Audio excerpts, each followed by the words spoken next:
So this time on our glorious loser list, we have this little guy who used to be the top S-rank hunter. He had just soloed a dangling death trap in the sky that promised to grant any wish. He was ready to wish for world peace, erase every dungeon and end all that bullshit. His friends were basically like, "Who said that, bitch?" Then they killed his sister right in front of him, made him watch her die, and sent his ass to the afterlife too. It's some Buckingham-level villain shit, not gonna lie.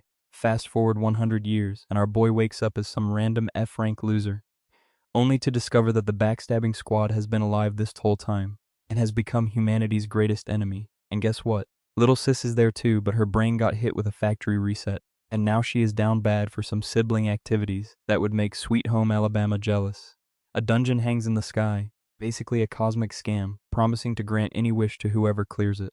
For years, hunters have thrown themselves at this dangling death trap, hoping for a miracle, only to get a one-way ticket to the afterlife. The best of best, the S-rank hunters, have been beating their heads against this calamity, and today it was Maguru's turn to try. He and his hopeful squad entered the boss room and were greeted by a giant serpent. And oh boy, the art here was absolutely fire, I am telling you. The beast hissed, the battle began and promptly went to shit, leaving Meguru alone to face the calamity. Believing a monster of this level was no match for a badass like him, he drew his sword and charged headfirst into the fight. The snake, clearly unimpressed by his S-rank swagger, lunged straight at him, forcing Meguru to dodge and step back. After a moment of dramatic posing, he decided he was done playing around. He activated his skill as Violet. Sparks crackled around his hand, then spread across his entire body. The snake attacked again, but Meguru was faster. He ducked beneath its massive body, looked up at its scaly underbelly, and thrust his hand upward, unleashing a beam of pure energy. The violet blast tore straight through the serpent's skull, and the monster crashed dead to the floor. Seeing this, his surviving party members erupted in cheers. Later, gathered around a fire, a warrior-class hunter named Miyoshi, Matsubara told Meguru how glad he was to have him on their side. Then came Cana, the team's designated damsel and healer, who threw herself onto him, cooing about how incredibly cool he was. But Meguru, while patting her on the head, told her he had only been able to eat that monster because of her. As she beamed, his brain chose that exact moment for a trauma-fueled trip down memory lane back to when he and his family were ambushed by a pack of wolves, and he was the absolutely useless person he believed himself to be. One wolf sank its teeth into his hands, sending him tumbling down. His father, armed with only an iron rod and dad-level desperation, tried to fend off the beasts. Meguru, frozen in helpless panic, could only watch. Seeing his son about to do something stupid, his father screamed at him to take Cana and run. When Meguru hesitated, his father used the ultimate guilt trip, ordering him to run because it was the command of the family head. Meguru stood there like a dumbass, not knowing what to do, until his mother grabbed his hand, leaned close, and told him to run away with Cana. Seeing that he still hesitated, she told him the worst thing a child could do was die before their parents. Staring at his mother in horror, Meguru realized his parents were determined to become wolf bait to save their children. He knew he was not strong enough, so all he could do was honor their determination and fulfill their final wish. Gritting his teeth, he told his parents he understood and promised to protect Cana. His father, bless his suicidal heart, smiled in relief just as a wolf lunged at him. Honestly, it looked cuter than terrifying. With his last breath, he screamed for them to run, and Meguru grabbed Cana's hand and bolted into an alley without looking back. Snapping back to the present, with Cana in his arms, he reminded himself that he was not alone because he had someone to protect. He told the group to set up camp, and Miyoshi noted that since the floor boss was dead, they could finally relax without fearing an ambush in their sleep. As they settled around the fire, Miyoshi took a sip from a bottle and complained about their rations. Staring into the flames, Meguru thought that clearing this dungeon would change their lives. They would never have to fear monsters again, because whoever cleared it could ask the gods for anything, and his wish would be to destroy every last dungeon. Of course, the moment he said that, the group fell silent. The only sound was the crackling fire, while Miyoshi awkwardly looked away and muttered that he was right. Just like that, 2 weeks passed. They cleared one floor after another, and now they stood before the final boss, which happened to be a fire dragon. It was time for the final battle, and as the beast unleashed a welcoming plume of fire, Meguru ordered everyone into position. Working together, the hunters unleashed a coordinated assault. The healer launched some magic, probably expecting it to help, then watched in horror as it did absolutely jack shit. Meguru's eyes widened as their combined attack barely managed to chip a few scales from the beast. He decided it was time for his main character moment, drawing his swords and thinking that he needed to focus all his strength into one epic attack. He charged forward with all the unearned confidence in the world, and was immediately bitch-slapped by the dragon's tail, which sent him flying into a wall. Cana rushed to his side, asking if he was okay as she healed him. As the magic stitched his skin back together, thought finally penetrated Maguru's thick skull. He realized something so profound and groundbreaking that it was a miracle the dungeon did not collapse beneath the weight of his intellect. He shouted to the others and explained his plan. Then came his internal monologue about how it had taken him 2 full weeks and a near-death experience from a tail whip to finally grasp the revolutionary concept of fighting as a team. Till that moment, he had trusted no one but Cana. But after getting his ass handed to him, he was suddenly certain his comrades would cover his back. At this point, you could smell the betrayal from miles away. With the earth-shattering realization that only someone with the jobless class could defeat the final boss, Meguru descended toward the dragon with his sword, thinking that he was neither a magician nor a swordsman, but a magnificent, misunderstood hybrid of both. As his sword ignited with magical energy, the rest of the group stared open-mouthed while he swung his blade, convinced this would be the most powerful and glorious finishing move in dungeon-crawling history, and screamed in triumph as the dragon crashed to the ground. I did it. Now I can wish for world peace. But before he could finish his victory speech, an intense pain tore through his back. He turned to see that one of his comrades had made him into a human shish kebab.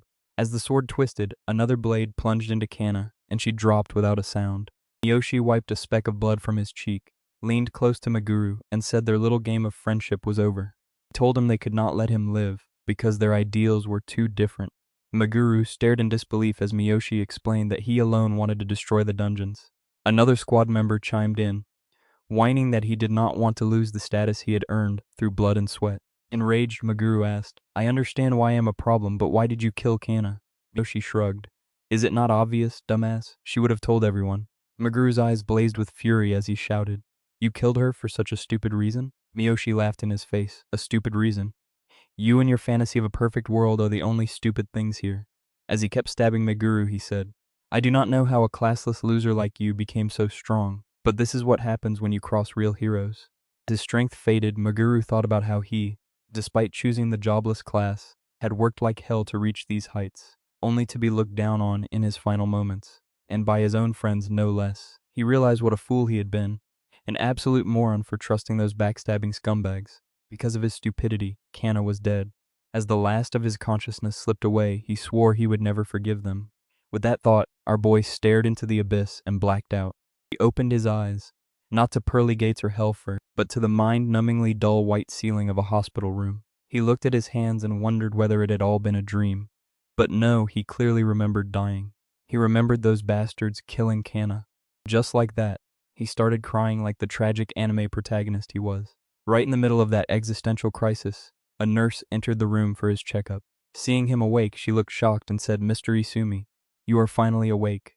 Guru's brain blue-screened. Who the hell was Isumi? The nurse called for a doctor. The doctor gave him a quick examination and told him to take it easy for a week. When Meguru tried to sit up, the same intense pain tore through his stomach, making it clear that everything he remembered was no dream. He glanced at the window, and the reflected face made his stomach drop. It belonged to a complete stranger. Just as he was about to properly lose his shit, the door flew open and Cana rushed in, calling his name. She broke down, her story spilling out between ugly sobs. By evening, the pieces of this ridiculous situation had begun to fit together. He and Cana had been thrown 100 years into the future after the tower incident. She had kept her face but lost her memories, and now she was displaying Alabama citizen behavior, which honestly seemed like the better deal. He, meanwhile, had received a major downgrade. He still had all his memories, but he was trapped in the body of someone named Meguru Isumi, a hunter with the same useless jobless class he once had. To make matters worse, the original Meguru's memories were bouncing around inside his skull. Cana, still trembling, explained that the body's previous owner had been badly injured while fighting monsters, and she had been terrified he would never wake up. Meguru managed a weak smile until she left. The instant the door closed, his expression hardened, and the smile vanished into pure, unfiltered hatred. From Cana's story and his new fragmented memories, he pieced together the full, infuriating truth. After they cleared the Sky Dungeon, the 6 surviving heroes made a single wish to God, to become the lords of the dungeons, instead of wishing for world peace or anything remotely useful. Those motherfuckers chose to become immortal, power-tripping landlords, each ruling a territory of their own. For 100 years, those so-called heroes had lived as eternal dungeon-ruling dumbasses. He would never forgive them. He would find every last one of those arrogant pricks and personally serve them an eviction notice from life. Staring through the hospital window, Meguru began planning his interdimensional revenge tour. A couple of days later, Cana dropped by, armed with a heavy dose of common sense. She grabbed his hand, worry written all over her face, and asked whether charging into a dungeon right after nearly dying might be a terrible idea. She told him to focus on recovering first. He replied that the only way to become strong enough to kill 6 immortals was to train, but Cana, still living in a fantasy where staying alive mattered, did not understand. Our boy sighed internally. Even 100 years later, the jobless class was still the universe's biggest joke, useless at combat, magic, and practically breathing. He patted her head and told her not to worry, saying that a jobless loser like him always had an ace up his sleeve. Right on cue, as Cana was about to ask what the hell that meant, a couple of D-list thugs swaggered over. One looked at Meguru and said, "Well, look what we have here. He is not dead. For jobless trash, you are surprisingly tough." Cana looked confused, but Meguru knew exactly who these clowns were. His new memories identified them as the same lowlifes from Isumi's party, the ones who had decided a larger share of the loot mattered more than a teammate's life. The lead asshole licked his lips, slung an arm over Meguru's shoulder, and said, "You are lucky to be alive." Meguru thought, what better way to thank Isumi for this body than by taking out his trash? He sighed wearily and asked, "Is this really how you apologize to the guy you stabbed in the back?" The thug's face twisted with rage, somehow becoming even uglier, which I did not think was possible. Swinging his fist, he asked, "Did you forget your place? Looks like I will have to remind you." He started ranting about being a D-rank hunter while Meguru was an F-rank nobody. He never finished his pathetic speech. Meguru moved in a blur, driving his fist into the guy's jaw so hard that blood sprayed from his mouth as he crashed into the wall. The skinned-up thug saw his friend get absolutely wrecked, panicked, and lunged with a knife. Meguru noted that this body was certainly weaker, still more than strong enough to handle these amateurs. He caught the blade between his fingers and ripped it away. The terrified thug stared in disbelief. Meguru snapped the blade in half. He asked whether they still wanted to fight. Apparently not, because both morons scrambled away while Cana simply stared, her brain struggling to process what she had just witnessed. She asked Meguru when he had become so strong. The change was so sudden that he almost seemed like a completely different person. As he left the hospital, Meguru replayed that sad excuse for a fight in his mind. The verdict was that he had lost most of his physical strength, which was a damn shame. However, he could still channel magic. If he trained as he had before, this new magically enhanced body could become even more monstrous than his old one. But to become strong, he needed to grind. And to grind quickly, an F-rank hunter like him had to punch above his weight. Soon he and Cana found themselves at the entrance to an E-rank dungeon, where a group of hunters was waiting. He apologized for being late, and the leader lit a cigarette and grunted that it was time to enter. Now our boy was trapped in an ice cave with these absolute clowns. While reviewing the team information, the leader noticed Meguru's F-rank and jobless status and gave him a smug grin before immediately checking out the party's eye candy, Cana.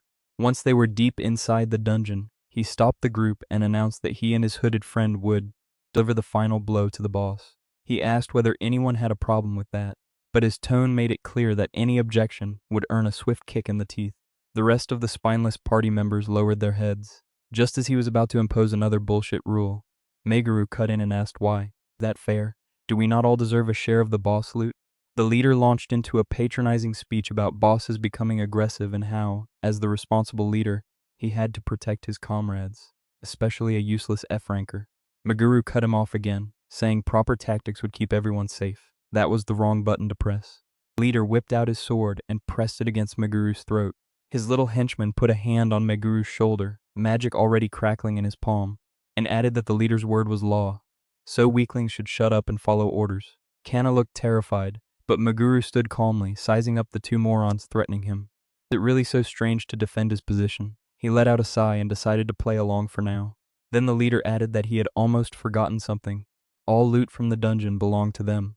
Meguru thought these gold-hungry clowns were running a full-on scam as they moved deeper into the cave toward their first target. Suddenly a pack of dungeon boars charged the group. The leader ordered his B-team to attack. The dagger-wielding man and the archer girl rushed forward, steadily chipping away at the monsters. The leader merely smirked, waiting for his chance to swoop in and steal the final hit. He and his fire-using friend, Zack, finished off a couple of boars, then congratulated themselves. Meanwhile, a boar with a death wish charged straight at Meguru. Without breaking a sweat, he simply extended one hand and cast magic. He gracefully leaped over the charging beast. pointed his hand toward the rest of the pack, and with another casual burst of magic, turned them all into exploding bacon bits. The leader, too busy admiring his reflection in his sword, stared in disbelief and muttered, "How did he do that?" Just then a boar he had completely missed slammed into him and sent him flying. Before he could even register the pain, the guru's magic dealt with the last pig. He calmly walked over, held out a boar tusk, and said, "Here, you drop this." The leader snatched the tusk away, sputtering that he could have handled it himself. Meguru simply sighed and said, "When a party member falls, the entire team's chance of survival goes down. Is that not basic knowledge?" Trembling on his feet, the leader shouted for everyone to keep moving. The journey through the dungeon felt endless with these clowns, but they finally reached the main boss room. The leader immediately singled out Meguru, telling him to stay behind and watch over everyone. Meguru sighed while the rest of the party looked confused, but the leader assured them that he and Zack could handle it. With that, the two morons charged into the boss chamber. At the center of the room sat a monstrosity that looked as though a boar had spent one night with a nightmare. The boss was a hulking beast with 4 glowing eyes and a pair of leathery wings. The leader, drunk on his own stupidity, grinned and charged the boss while Zack supported him from the rear with a stream of fire. A massive explosion shook the chamber. The leader turned toward his friend, shouting, "See how cool we are." But when the smoke cleared, the monster stood there without a scratch, wearing a creepy smile.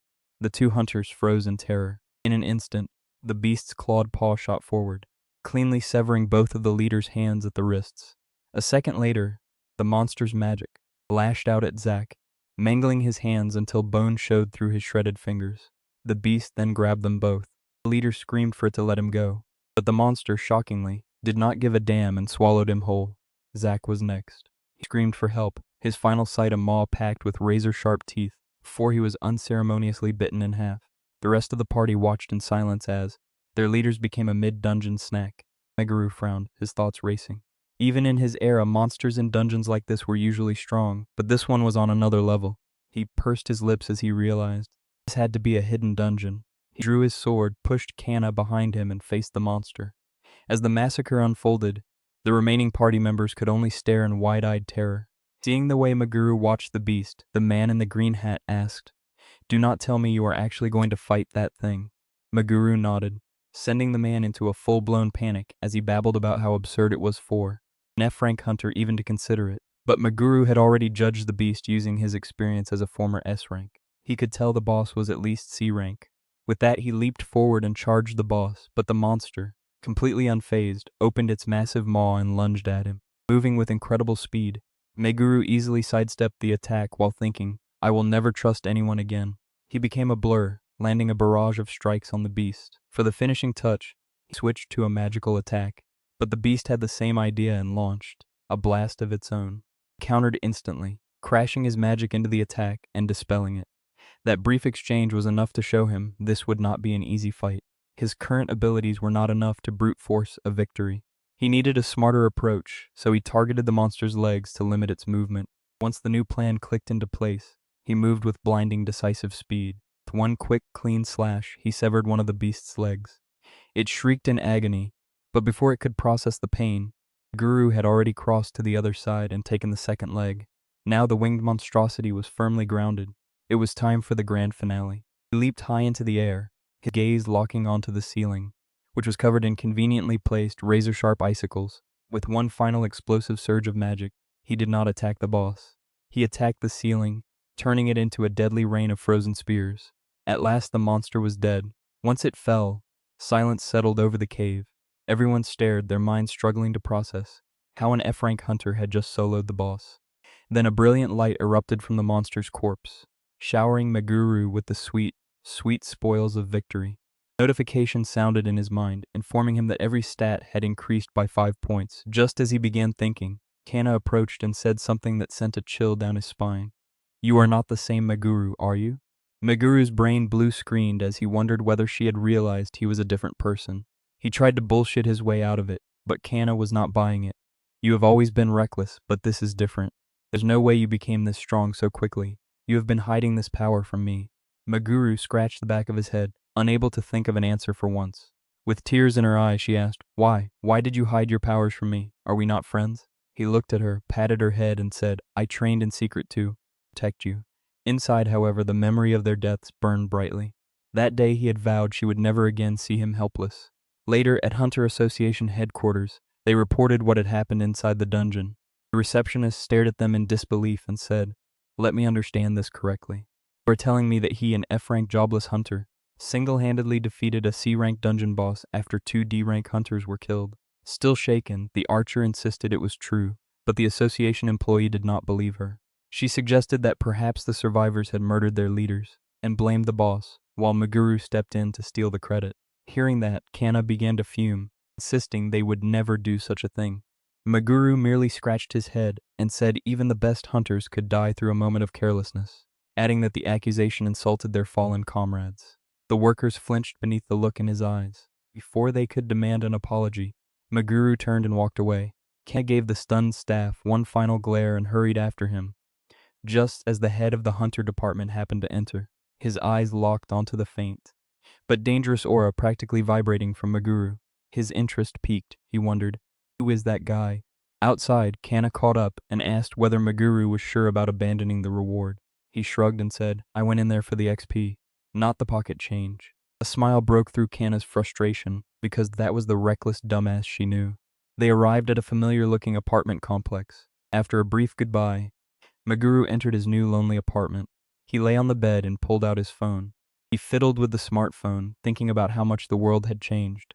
Then a breaking news notification appeared. One of the 6 dungeon lords was coming to Japan. The article showed a photo of Miyoshi Matsubara, and Meguru instantly recognized that stupid face. He stared at the picture, then slowly sat upright. He had not expected to encounter one of his targets so soon. Meanwhile, halfway across the world in China, Miyoshi was enjoying a classic supervillain moment inside his lava-themed palace. He asked a subordinate whether it was true that the other dungeon masters were slowing down. The man confirmed it. Miyoshi sighed dramatically, extinguished his cigar and said, "It has been 100 years. It is time for me to move."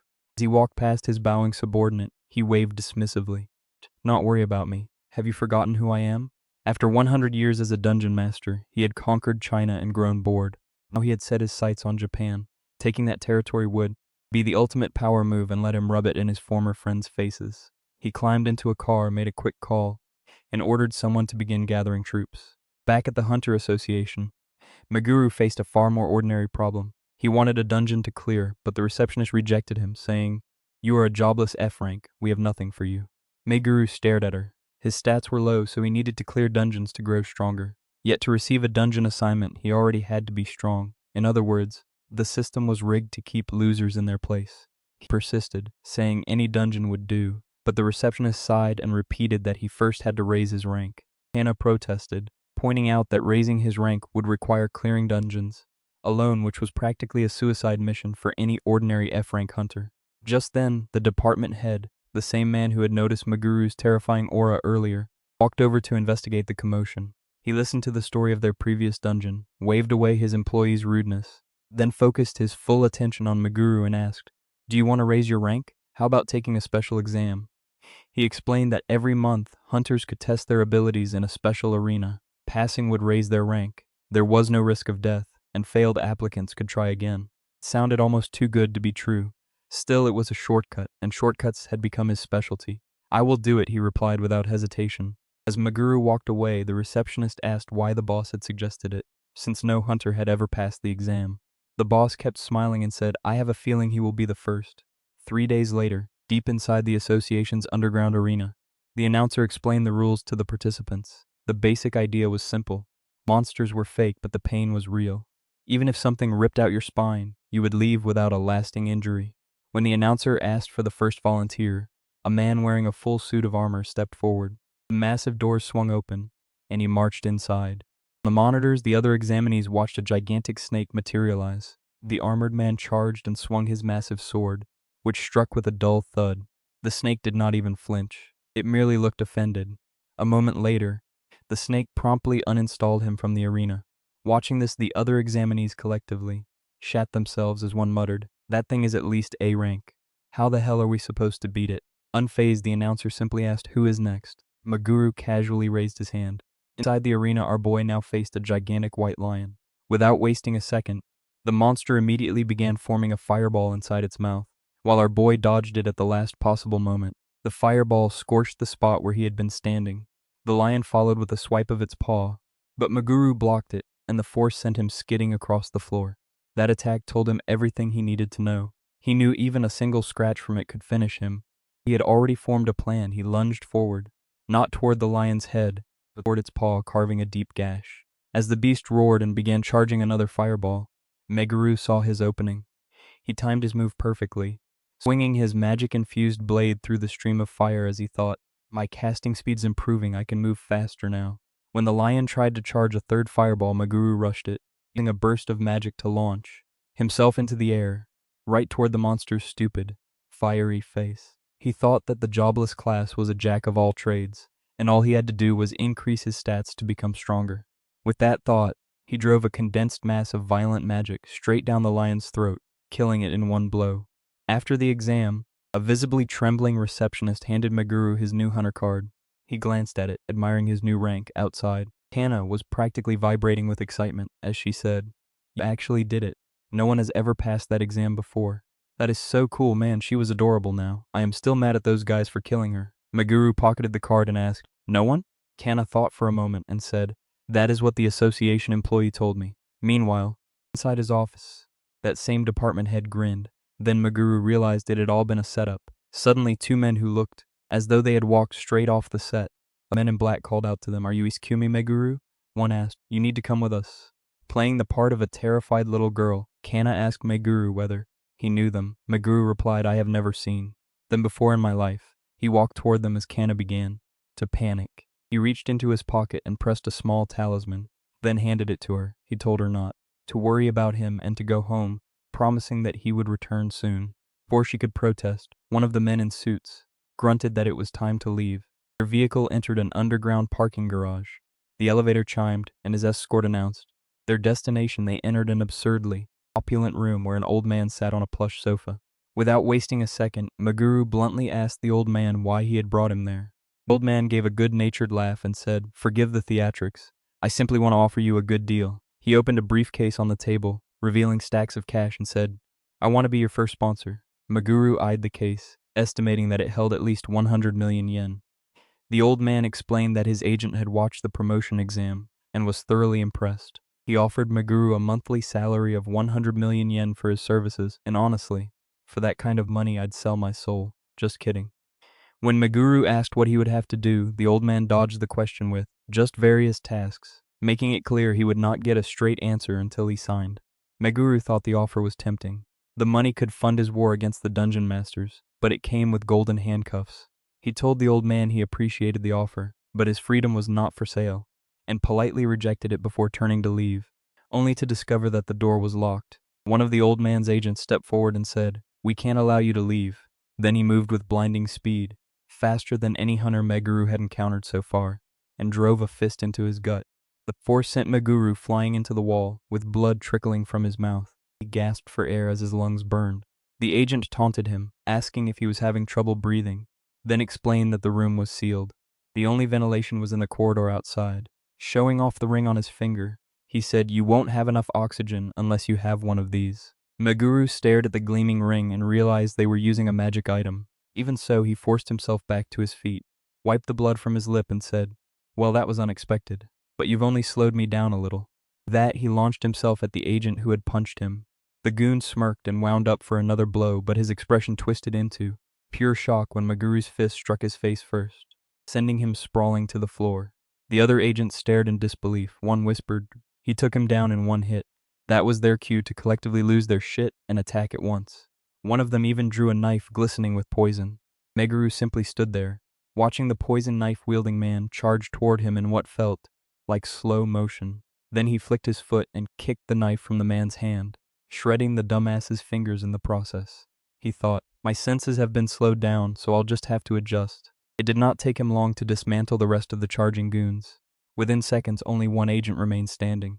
As he slowly removed his tie and shirt, he said, "You're good, but you're no match for me." He yanked a battle axe from the wall and charged with a roar. Meguru dodged the wild swings as a thought crossed his mind. This guy was a berserker, a class built around brute strength and terrifying power, without a single useful thought behind those eyes. He remembered fighting a berserker in his past life. He knew they were strong, but they had one glaring fatal weakness. They were complete trash against magic. With his versatile skill set, Meguru made one final swift move and appeared above the rampaging meathead. This class is weak against magic, he thought as he unleashed a concentrated blast of pure energy. The berserker looked up in surprise as the magic pierced his body, his eyes rolling back before he crashed to the floor. Just then the old man, who had watched the entire one-sided slaughter with unnerving calm, began clapping slowly and said, "As expected from the hunter who piqued my interest." He was about to spew more nonsense when Meguru slammed his fist against the locked door and ordered him to open it, or else. The old man merely chuckled, pulled out his phone and said, "Don't be in such a hurry. Even someone as strong as you has weaknesses." He turned the screen toward Meguru, and the world stopped. It showed a live feed of Cana tied up and gagged in her own room. Horror washed over Meguru as he said, "You bastard, have you been following her this whole time?" The old man shrugged and said, "I had my subordinates. Follow her just in case. She seems very dear to you. I wonder what might happen to her if you keep refusing my very generous proposal." On the screen, Cana's terrified voice begged Meguru to save her. He shouted her name. One of the goons ripped the gag from her mouth, and she began begging for help again. Reaching toward Cana, he told the others, "Remember, the boss said we could do whatever we wanted, so we're going to enjoy ourselves." But just as his grimy fingers were about to touch her, Cana screamed, "Stop," sending the men flying backward. They stared in disbelief, stunned by her sudden power. Cana looked down at the severed ropes, equally confused, just as a small charm fell from her pocket. She picked it up and remembered Meguru giving it to her. She realized that magnificent paranoid bastard had saved her. Meanwhile, back in the underground panic room, shit was about to go down. Meguru no longer had to hold back. He walked up to the old man, looked him directly in the eyes and said, "Did you really think I wouldn't plan for something like this?" He explained that the amulet was a little trinket he had, made to protect Cana and could activate remotely. Its activation condition was Cana being in immediate danger. "Done with the old man's bullshit," he said. "I suggest you open the door." Realizing the tables had turned, the old man fumbled for a remote and with a click, the heavy doors slid open. Just as Meguru was about to leave, he paused and turned toward the old man. He said, "I have one more question. Why did you choose me?" He could not understand why the man had targeted a hunter who was clearly struggling to earn an honest living. The old man said he needed strong hunters and was gathering them for someone else. Realizing he was holding something back, Meguru pressed his blade against the old man's wrinkled throat and demanded a name. The old man stared at the blade, his eyes wide with terror, and told him the man's name. Meguru continued questioning him and asked, "Why does he need them?" The old man swore he knew nothing else. Meguru held his gaze through a long silent moment before saying, "I believe you," then flicked his wrist, leaving a shallow bloody cut across the old man's cheek. "If you or any of your people ever come near me or Cana again, I will end you." With that he turned and left. Later, he burst through his apartment door, heart pounding, as he shouted Cana's name and asked if she was okay. The moment she heard his voice, Cana threw herself at him and clung tightly as he asked whether she was hurt. "Are you hurt?" Crying, she shook her head and held up the charred remains of the amulet. Guru apologized for leaving her alone, then softly said, "You did well." She sat on the edge of the bed as the adrenaline finally wore off, then asked whether they should call the police. Meguru shook his head and told her Miyoshi Matsubara was involved, so the police could not do jack shit against a monster like him. At the mention of that name, Cana shot up from the bed and asked, "Matsubara, one of the 6 heroes?" Meguru nodded and told her to pack her things. Cana blinked in confusion and repeated, "Pack my things?" He nodded and said it was no longer safe for her to live alone. "You're moving." Before she could process that, he grabbed a box and started packing her belongings. Cana finally found her voice and asked, "Wait, where am I moving?" He turned and said, "Until you find a new place, I figured you'd live with me." Cana's face turned 50 shades of red as she shook her head and asked whether he saw a problem with that. But this blockhead merely turned to her and asked, "What's the problem?" Looking genuinely confused, he casually added, "I've got a double bed." Cana asked again, "And you don't see a problem with that?" He tilted his head, said nope, and added, "I care about you a lot." At that moment, Cana's brain short-circuited. Seeing her struggle, he added, "Isn't it normal for families to live together?" The word family calmed her down, and she finally said, "If it's with you, then it's fine," while mentally applying for Alabama citizenship. Meanwhile, in a scene straight from a villain's handbook, Miyoshi strolled into the old man's now demolished basement. Looking at the wreckage, he asked, "What the hell happened here?" The old man, looking ready to die at any moment, greeted him and admitted that he had failed to recruit the hunter.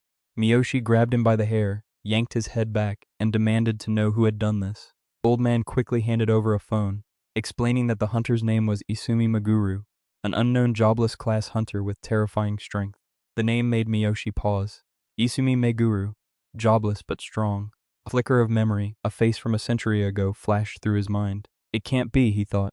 He showed the old man a picture of Meguru on the phone and ordered him to investigate everything about him. He wanted every detail and even authorized the use of any method necessary.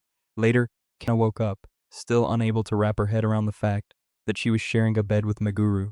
She stretched, then her eyes settled on his sleeping face. A blush crept across her cheeks, and after a moment of internal debate, she gave in and poked his cheek.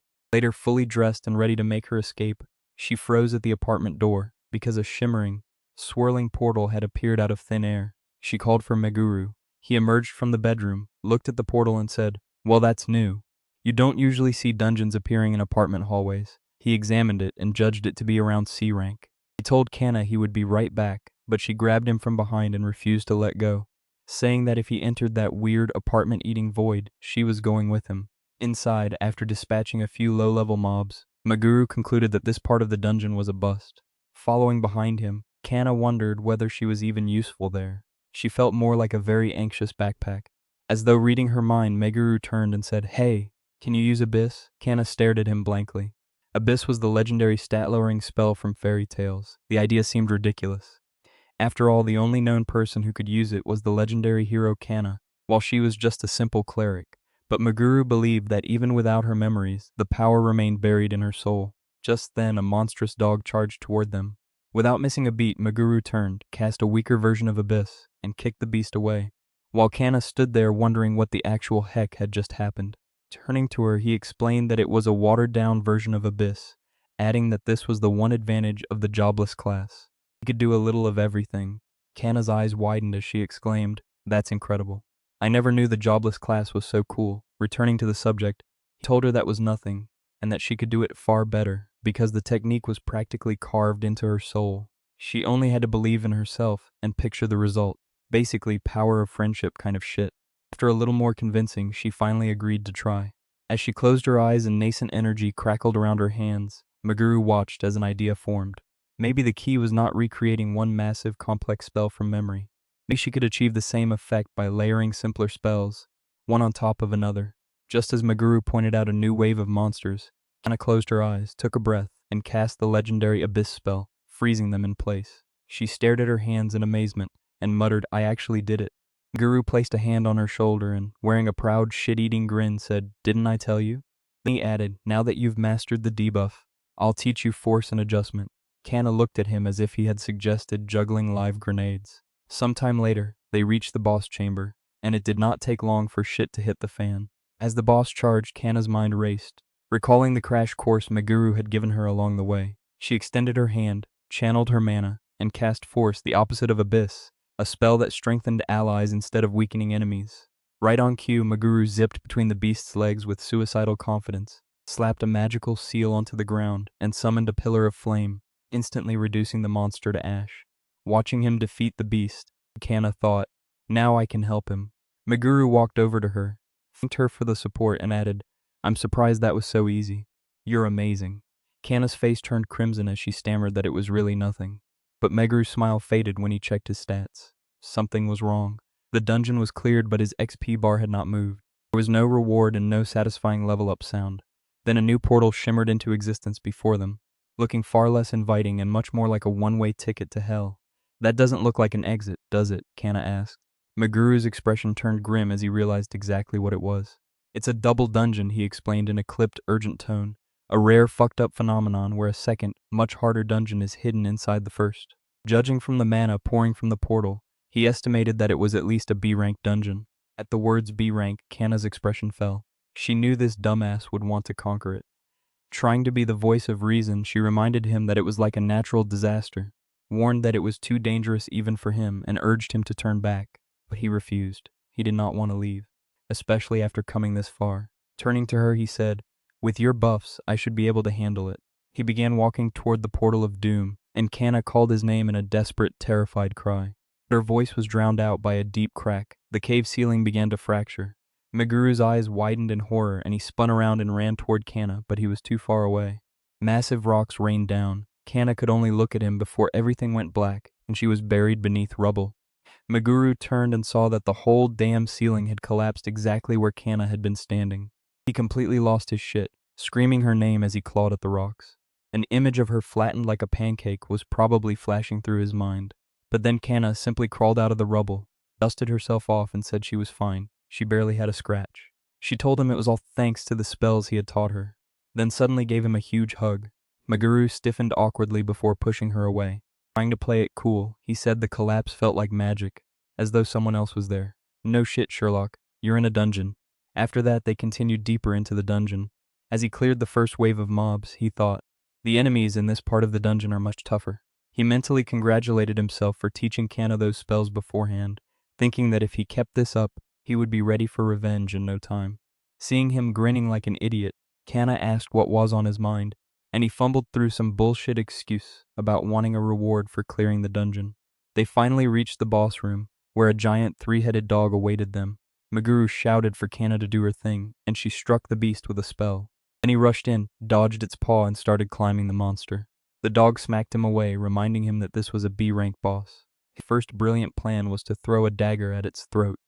The dog simply lowered its head, and the dagger shattered against its teeth. Realizing he needed to stop being a dumbass, Meguru decided to get serious. Since his jobless class let him use every element, he combined wind and earth magic to form plasma around his blade. With his eyes glowing, he prepared one final attack and shot forward, slicing off all three of the dog's heads in one clean strike. Blood sprayed everywhere. Giant body crashed to the ground, and a notification announced that the dungeon had been cleared, rewarding Meguru with that sweet stat boost. Just as he admired his newly improved stats, a shiny golden ticket appeared in his hand. The system explained that it was a special daily cleansing ticket that let him repeat dungeons to level up. Meguru stared at it in confusion, wondering what the hell it even was. Just then Cana rushed over, worriedly asking whether he was okay. Trying to act tough, Meguru touched the wound on his cheek and brushed it off, saying it was only a scratch. He pocketed the strange ticket, and they both left through the portal, completely unaware that a suspicious man had been watching him the entire time. The man immediately left and reported to Miyoshi, who was puffing on a cigar. The spy said Meguru was the real deal and had cleared an entire double dungeon without breaking a sweat. Miyoshi merely smirked. The spy continued. He said there was no way an ordinary jobless hunter could have done that. Meguru possessed skills and experience that made no sense for someone his age, adding that he was certain to become a top-ranked hunter. Then he revealed that Meguru had a major weakness. The flaw was so severe that if they exploited it, Meguru would be less threatening than a bottom-tier E-rank hunter. Miyoshi chuckled, knowing they had him, and told the old man to pay up. The old man opened the same suitcase I was ready to sell my soul for, packed with cash, and called it a reward plus an advance on the next job. Sito looked at the money and bluntly asked, "You want me to kill him?" The old man smiled and asked whether that was a problem, addressing him by name and reminding him that he was an A-rank hero. To seal the deal, Miyoshi handed Sito an impressive sword marked with a raven. Sito sighed and said, "Well, it can't be helped," essentially agreeing to murder our boy. Meanwhile, Meguru and Cana returned home, completely exhausted from their dungeon run. Cana passed out on the bed while Meguru stared at the golden ticket. Knowing it would only worry her, he decided not to tell her about it yet. But curiosity got the better of him, and he thought a C-rank dungeon would be easy now that he was a C-rank hunter, so he decided to use it. He poured mana into the ticket and vanished from the apartment in a flash. He reappeared on a tropical island with a massive tree at its center, somewhere he had never seen before. He looked around and realized there was no exit. He was trapped there until he killed the boss. Right on cue, a system window appeared, saying he had completed one of 100 daily tasks. Before he could process that, he heard rustling behind him. He spun around and froze, his eyes widening at the sight of a literal army of monsters staring him down. All he could think was, well, this is going to be tiresome. As he began his little monster massacre, the progress bar for his daily task appeared, filling further with every monster he killed. After killing the last monster, he caught his breath and thought, all right, done. Now what? Just then the ground began splitting open beneath his feet. He jumped back just in time to see a crab the size of a car crawl out of the sand. Meguru immediately identified it as the boss, but also noticed that it was only C rank, which was no problem now that he was also a C rank hunter. Without wasting time, he pointed his hand at the oversized seafood platter and unleashed a blast of fire magic. The entire thing vanished in a massive explosion, raining cooked crab meat from the sky. A system window appeared with his reward, a daily cleansing ticket fragment, and a full heal potion. The guru immediately realized these dungeon rewards differed from normal ones, but accepted them anyway. and the potion materialized in his hand. Then he looked down and saw his hands turning transparent. He simply stood there, watching himself fade until he disappeared completely. He reappeared in his apartment, and the first thing he did was check on Cana, who was still sound asleep. Then he looked at the golden ticket and realized it had not disappeared. Later, he and Cana were approaching the Hunter Association when some random guy told his friend to look at Meguru. Both of them started staring. Meguru, who had the social grace of a brick, marched over and asked, "Do I have something on my face?"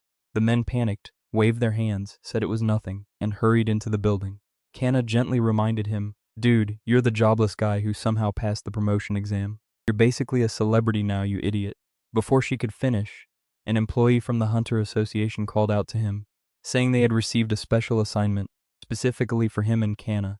Meguru took the paper and immediately asked, "Who the hell is Sato, and why did he specifically request us?" "Are you sure you have the right guy?" The woman smiled and said Sato had probably noticed him after the exam. Meguru smiled and said he would take the job.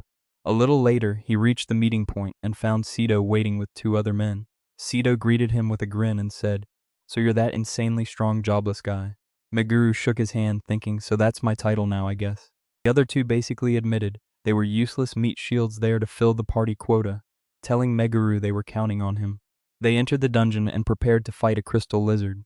But before anyone could blink, Sito flashed forward with his new sword and shattered the monster into a million glittering pieces. Meguru was genuinely impressed by his strength, thinking that A rank was no joke. It was the 2nd highest rank in the world. Not to be outdone, when a pack of monsters tried to attack from behind, Meguru casually roasted them all with a wave of fire magic. Sito grinned and said the rumors were true, but seeing it in person was something else. He suggested that since Meguru was so strong, he should clear the dungeon alone while they handled the loot. Anyone with 2 functioning brain cells could tell this guy was shady as hell, but apparently not Meguru. He simply thought, "I don't know what this guy's deal is, but hey, free bonus EXP for me." So he agreed and proceeded to single-handedly slaughter his way to the boss room. Once they arrived, Meguru finally used his brain and asked Sato, "Why did you really invite me here?" Sato, who had been waiting for this moment, placed a hand on his sword's hilt and said with a chilling smile, "Oh, I never told you, did I?" Before Meguru could process the massive red flag he had missed, Sato attacked. The strike was so fast that Meguru could only think, "He's fast," as he barely dodged it. Sato swung again and said, "I invited you here so I could do this." As the blade flashed before Meguru's face, he barely pulled away from the killing blow. Sato clicked his tongue, clearly pissed off. One of the useless meat shields finally found his voice and stammered, "What are you doing?" Sito, without even looking at him, said, "You're annoying," and in one fluid motion, slashed open the man's leg. Then he turned and did the same to the woman, instantly taking them both out of the fight. Meguru could only stare in shock, wondering what the hell was happening. He glanced at the wounded party members and realized he could not worry about them right now. Turning toward Sito, he thought, "I have to kill him right now." He yelled for Cana to get the hell out of there, and thankfully she did not argue. She nodded and ran. Alone with the assassin, Meguru thought that he had never fought a truly serious duel before, but on his path of revenge it was bound to happen eventually. He charged forward, unleashing a massive torrent of magic directly at Saito, only to watch in horror as the bastard remained completely unharmed. Saito calmly pulled out a lighter, lit a cigarette and said, "It's not like I hate you or anything. I'm only doing this because Matsubara asked me to." Then he lunged forward, telling Meguru not to take it personally. They exchanged blows, and while parrying, Meguru shouted, "Matsubara." Sato kept attacking, sneering that the man was interested in him for some reason, especially in how he had become so damn powerful. He followed up with a blow to the gut that sent Meguru flying into a wall. The pain was blinding, and as Meguru coughed up blood, everything finally clicked. So that was what this was all about. "He made me clear the whole damn dungeon to exhaust me." Meguru struggled to his feet, telling himself he could not lose. If he died there, Cana would be next. The thought sent a jolt through him, and his pupils narrowed. He went absolutely ballistic, moving so fast that Sito was caught completely off guard. Before the A-rank hero could react, Meguru was behind him, hammering him with a furious barrage of punches that sent him crashing into the opposite wall. Struggling to rise, Sato could not believe Meguru had suddenly become so much stronger. The nasty smile spread across his face. "Unfortunately for you, I have an ace up my sleeve." He spotted Cana, grabbed her, and pressed his sword against her neck. "This is your weak point, right? If you don't want her to die, you know what to do." Meguru froze. He knew Sito would kill her before he could reach them. Sato began kicking the helpless Meguru, who could only think, "If only my mana weren't so depleted." Then an idea flashed through his battered mind, and he remembered the potion he had earned from the dungeon. Drinking it, he thought, all I can do now is bet on this. As Sato raised his sword and shouted, "Die," Meguru swallowed the full restoration potion. Power flooded his body and he quickly disarmed Sato, sending the sword flying with one swift kick. Seeing him move, Sato muttered, "Why are you still standing?" But our boy was not interested in small talk. He appeared behind him in a flash and said, "You shouldn't have underestimated me," before thrusting his hand forward and blasting a hole straight through Sato's head with magic. After catching his breath, he saw Cana treating the other two hunters. He asked whether they were still breathing. Cana nodded but said they needed to reach a hospital immediately. Meguru wondered whether he should return or clear the dungeon first. He took Sato's sword and decided that clearing the dungeon would be faster than leaving. He entered the boss room, saw a giant lizard and said, "Sorry, no time for games." He killed the monster in one strike, showering the room with blood. A bright flash filled the chamber, and a system window announced that all his stats had increased by a whopping 50 points. Shocked, he wondered what had just happened, when another notification announced that he had acquired the Crest of Duty. Looking down, he saw a strange new mark on his palm. He stared at it and thought, "What the hell is this?" After considering it, Meguru decided the smartest move was to stay silent about the attempted murder. He convinced the two wounded meat shields to follow his story, ensuring they all shared the same alibi. Then he returned to the association and laid it on thick for the desk worker. He believed him, but began rambling about how Sato was a legendary hunter, a rare prodigy who had even won the Dragonlord Festival. Meguru, who had literally left the man's corpse in a dungeon, grew irritated and asked, "What are you trying to imply?" The woman became nervous and backtracked, suggesting that perhaps one of the other party members had found an opportunity to betray him. Meguru merely stared at her, tapping a finger against the table in irritation before asking, "And what motive would we have? Do you really think any of us could do it?" She immediately bowed and apologized, realizing how ridiculous that sounded. Meguru pictured the hole he had blasted through Sato's head, pursed his lips and said, "I'm tired," before turning away. He walked past Cana and told her they were leaving. On the way home, Cana asked why they could not simply tell the association what had really happened. He gave her a half-assed excuse that telling the truth would involve the police and create a huge mess. He even insisted that was the only reason, but it was complete horseshit. His internal monologue told a different story. Sato had tried to kill him, so he got what he deserved.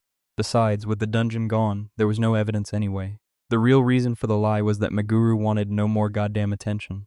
Passing the promotion exam had already placed a massive target on his back, which was how Matsubara noticed him. He knew he could not afford any more trouble right now. He needed to focus on his revenge. But in the middle of his scheming, a sharp pain pierced his head, breaking him into a cold sweat. Cana asked if he was okay, and he dismissed it as dizziness. Later they returned home, and Meguru collapsed onto the bed. He wondered whether this was what taking a human life felt like. He had never killed anyone, and never imagined it would feel so disgusting. The weight of murder was far heavier than he expected, but as nausea churned in his stomach, he knew he had to endure it. He still had to deal with the Six Lords, and this was only the beginning. Just as Meguru was about to spiral into his new emo rabbit hole, Cana's voice snapped him out of it. He looked up at her and saw that she was holding a plate of food. Looking at him with pure pity, she said he needed to eat something, or he wouldn't be able to take his medicine. Meguru let out a heavy sigh, thanked her for the effort, and took a bite. Then he thought, "Holy shit, this is actually delicious." He felt strength returning to his body, and even thought he had healed a little. Then it hit him. Cana was a natural-born hero-level healer, so she had probably infused the porridge with healing magic without even realizing it. This girl was a walking cheat code. She sat beside him and got straight to the point, asking whether killing Sato was bothering him. After a moment of silence, she took his hand and said, "You were only protecting us. It wasn't your fault, don't worry about it, okay?" Meguru managed a weak smile, admitted he had worried her, and thanked her. She said everything was fine, but then her eyes locked onto his hand. "Since when have you had a mark like that?" Meguru glanced down at the symbol, played dumb, and said it had appeared out of nowhere. But when he looked closer, he realized it seemed slightly dimmer than the last time he saw it. Meanwhile, across town, Miyoshi was having a full-blown villainous meltdown. Lounging on his fancy sofa, he yelled that he never thought Sato would actually die. He was especially furious because Saito had been his right-hand man and the key to establishing a power base in Japan before the other heroes could. In a fit of pure rage, he squeezed the glass in his hand until it shattered, thinking that Saito was supposed to be the strongest and most reliable man he could hire. Yet some snot-nosed kid named Izumi Meguru had taken him out. Who the hell was this Meguru guy? He slammed his fist on the table for good measure. his mind racing until he concluded that he no longer cared who or what Meguru was. If he left him alive, he would definitely become a threat. There was also a chance that Sito had revealed who sent him before getting his head blown off, staring out at the city lights. He decided that before the situation spiraled any further out of control, he had to kill the kid himself, just as he had killed that other man 100 years ago. The next morning, Meguru woke up, looked at his hand, and discovered that the strange symbol was gone. Just then, Cana woke up beside him and asked how he was feeling. He smiled and said he felt completely fine, but his mind was already racing. He thought Cana still lacked enough experience to defend herself, and his genius solution was not rest or recovery, but dragging Cana straight back into another dungeon for training. He grabbed the golden ticket, then took her hand and told her they needed to go somewhere for a minute. She immediately blushed, probably thinking he was finally making a move or something, but then he grinned like an idiot and invited her to a dungeon. The look on her face was priceless as she asked, "Are you crazy? You can't fight." Meguru kept smiling and said everything would be fine. After all, he wasn't the one who would be fighting, she was. Before she could protest against that outrageous idea, they both vanished and ended up back on Murder Island. They spent some time running around the island, fighting monsters and fleeing from them until the system finally chimed, informing Meguru that he had completed the daily mission. This time the reward was a B-rank dungeon ticket fragment and a death prevention charm, basically a one-time get-out-of-death-free card. Meguru simply thought it was interesting, knowing damn well it would come in handy later. Afterward, they headed to the Hunters Association, but as soon as they walked in, the chief called out to Meguru and asked for a private word. He agreed, and they headed to the reception area. The chief sat him down and wasted no time. He looked Meguru straight in the eye and said, "Let's get to the point. You killed the A-rank hunter Sato, didn't you?" Meguru played dumb and asked why he would think that. The chief scoffed, explaining that there was no way the monsters in that dungeon could have killed a hunter of Sato's caliber. He mentioned the dark rumors surrounding the man and said he didn't believe Meguru had set him up.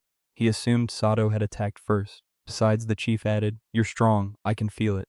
You possess talent that surpasses the entire ranking system." Meguru sighed and fell back on his usual excuse. "You've got to be kidding me. I'm jobless. That's the weakest class, right?" But the chief wasn't buying it. He leaned back and gave him a history lesson about a legendary jobless hero from 100 years ago, suggesting that another absurdly powerful jobless hunter appearing wasn't so strange. The chief smiled and said he didn't actually care whether Meguru had killed Sato, but if he was strong enough to do it, then the chief had a request. And just like that, Meguru was dragged into some high-level mess. The request was to travel to the Shibuya Hunters Association and help clear an A-rank dungeon. Meguru thought that since A-rank was the highest level, the local association had naturally gathered its best hunters, but they had called for reinforcements just to be safe. Hearing this, Cana started to panic. Looking at the crowd of hunters around her, she asked whether it really took that many people to clear an A-rank dungeon, while Meguru simply smiled and assured her that everything would be fine. They approached the group they were supposed to join, and Meguru apologized for being late. The pink-haired girl immediately asked whether they were the reinforcements.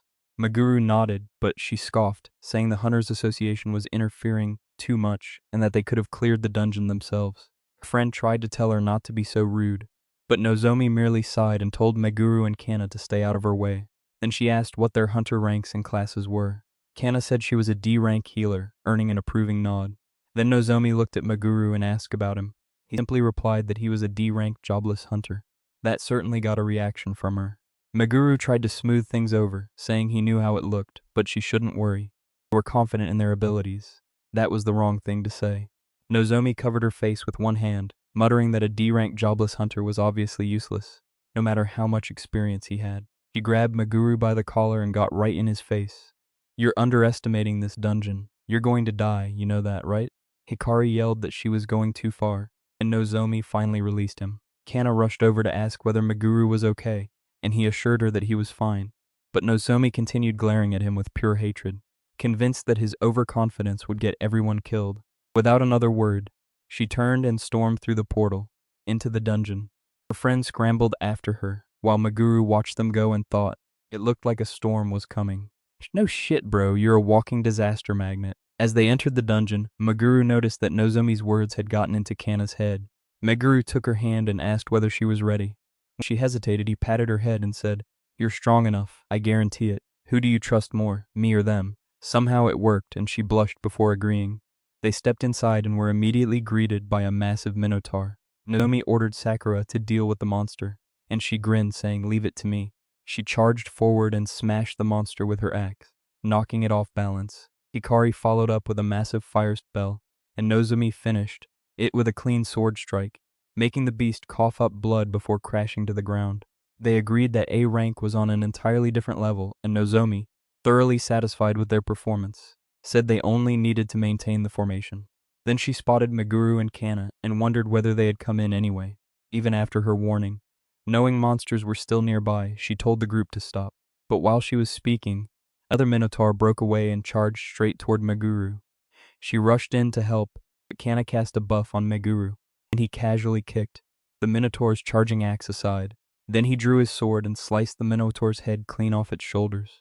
The hunters watching from behind went wild, talking about how incredible he was, and saying this was exactly what they expected from the reinforcements. Meguru didn't care, thinking that he hadn't wanted to stand out, but it couldn't be helped. Nozomi's jaw dropped as she muttered, "What the hell just happened?" While she was having her little mental breakdown, 2 more Minotaurs crept up behind her. Before she could even turn around, Meguru pointed his hand and fired 2 fireballs at the monsters, making both beasts scream in pain and collapse instantly. He walked over, held out his hand, and asked whether she was okay. She nodded, and Cana let out a relieved sigh. The pink-haired girl immediately began blushing furiously and apologized for her earlier rudeness, admitting that she had judged them unfairly. Meguru said he didn't mind, and that her attempt to protect them had been an act of kindness. She blushed even harder and muttered, "It's been ages since anyone praised me." Meguru simply turned and said they should work together from then on. Fast forward through 2 hours of non-stop monster slaughter, and the A-rank squad began realizing that something was wrong. They had been fighting for ages but were no closer to the boss room. Nozomi, now completely sold on Team Meguru after witnessing Cana's incredible buffs, wondered aloud whether this was normal since it was her first A-rank raid. She questioned whether they had truly been going in circles. Pointing to the marks he had left behind, Meguru said they had, confirming that something strange was happening, and that they really were circling back. Nozomi thought for a moment before saying, there hadn't been any branches in the path. Meguru approached a wall and said he might know what was happening. He told the group he had an idea he wanted to test, then unleashed a blast of energy that shattered the wall, revealing a hidden passage behind it.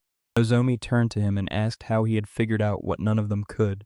He couldn't exactly tell them that the same trick had fooled him in his past life, so instead he bullshitted his way through an explanation, claiming he had read about it long ago.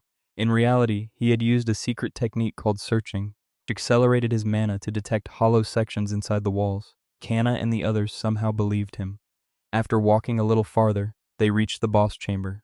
Nozomi explained her plan. She would lead the vanguard and tank the boss, while Meguru and Sakura would serve as the main attackers. Hikari would stay back to provide support and protect Cana. Everyone agreed, but Meguru knew the boss would be far stronger than they expected. Still, he had no better idea, and didn't feel like arguing with the pink-haired menace, so he agreed. They stepped into the room, and were greeted by a Minotaur. The damn thing was enormous, striking an awkward pose while holding an axe bigger than my student debt. Before anyone could move, the boss attacked. Meguru immediately dodged, felt the raw power behind the swing, and realized the creature was on another level. But Nozomi charged forward and swung her sword before he could warn her, and by then it was already too late. The boss brought its massive axe down. Nozomi tried to block it with her shield. The shield couldn't withstand the impact, and the force sent Nozomi flying across the room until she crashed into a wall. Everyone stared in complete shock, thinking this couldn't be happening. Nozomi's defense was supposed to be unbreakable. Meguru sighed, thinking that her defense was excellent for a knight, but ultimately, tanking was a tank's job, so of course she couldn't withstand the raw power of an A-rank boss.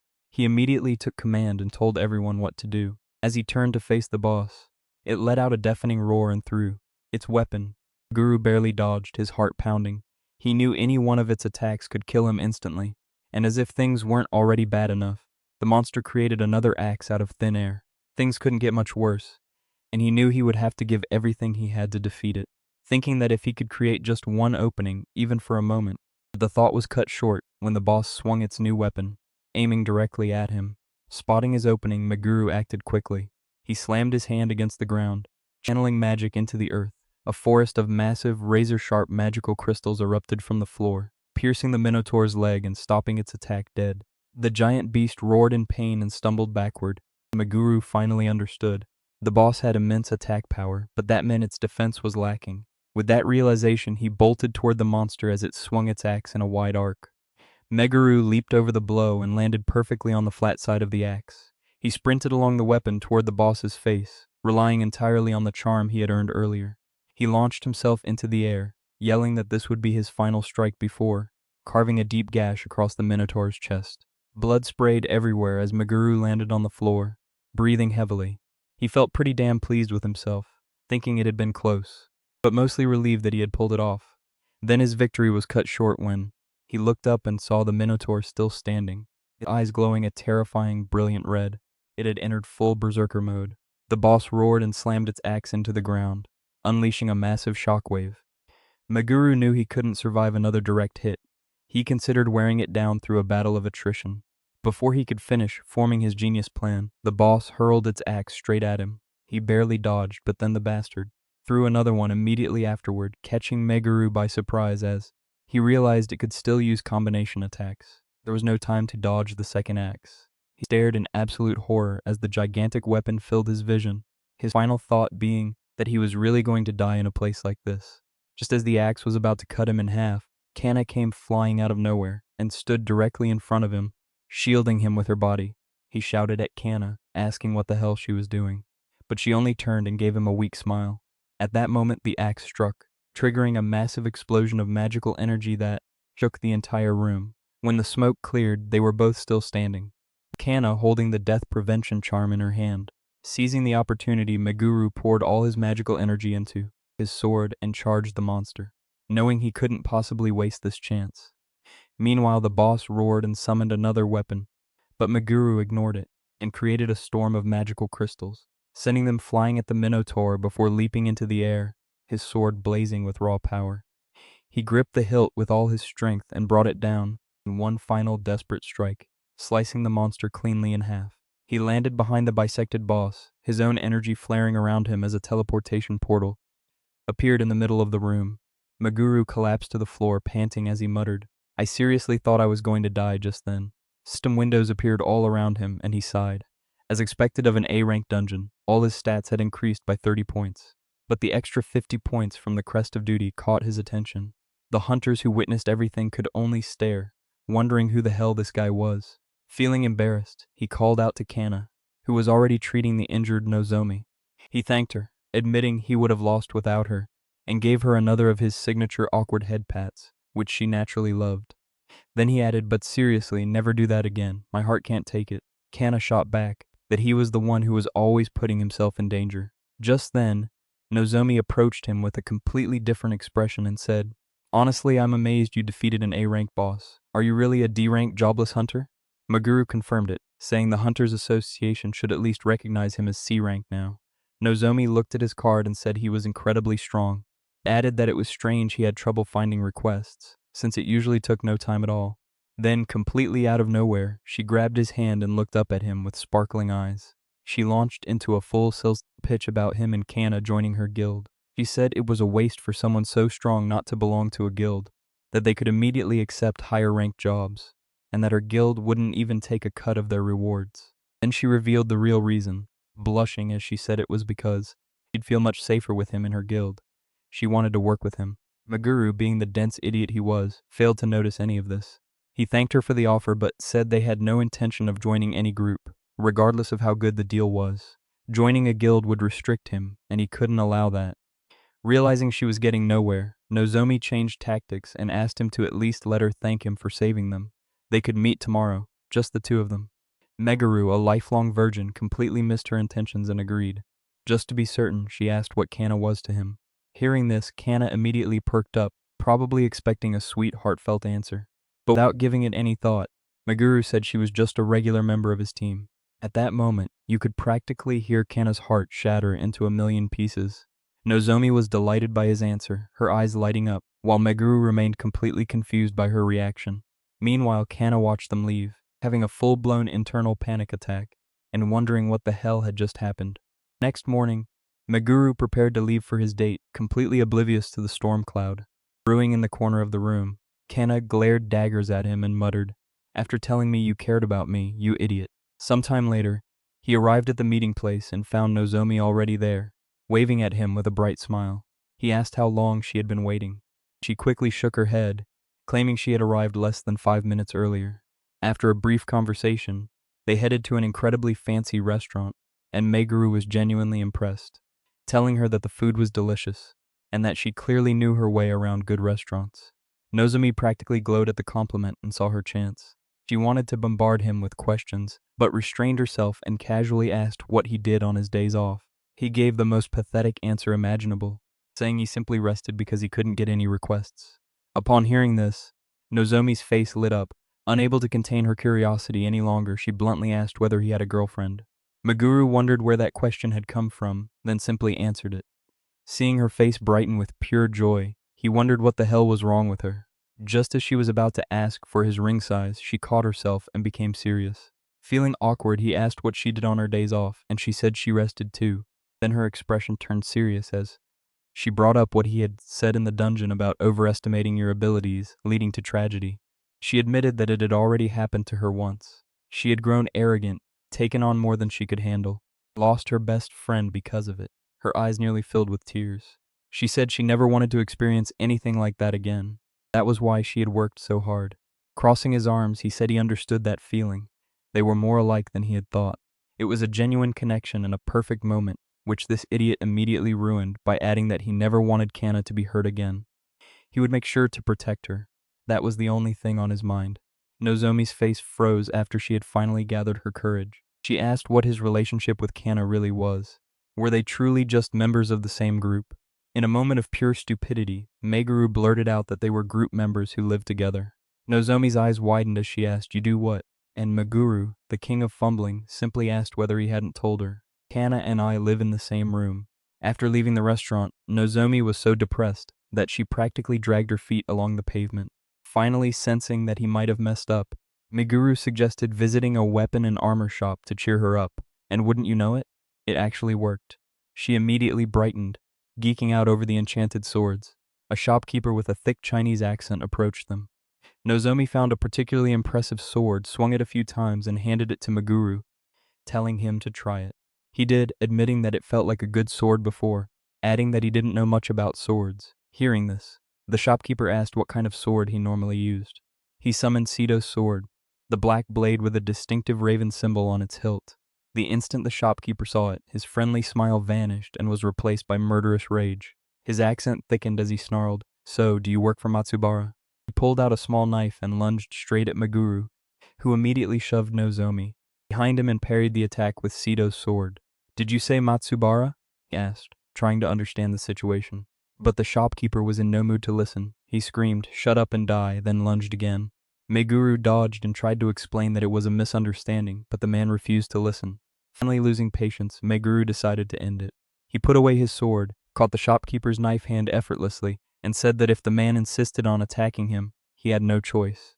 Then, in one smooth motion, he tackled the man to the floor, pinning him down without hurting him and saying, "I'm trying not to hurt you, but you need to stop."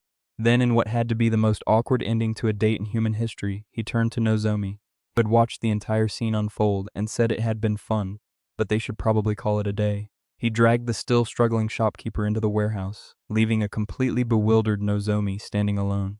In the back room, Meguru finally got the man to listen. "I don't work for Matsubara. If I did, you'd already be dead." That finally got through the shopkeeper's thick skull, and he looked embarrassed. Now that he had the man's attention, Meguru began questioning him, first asking why he thought Meguru worked for Matsubara.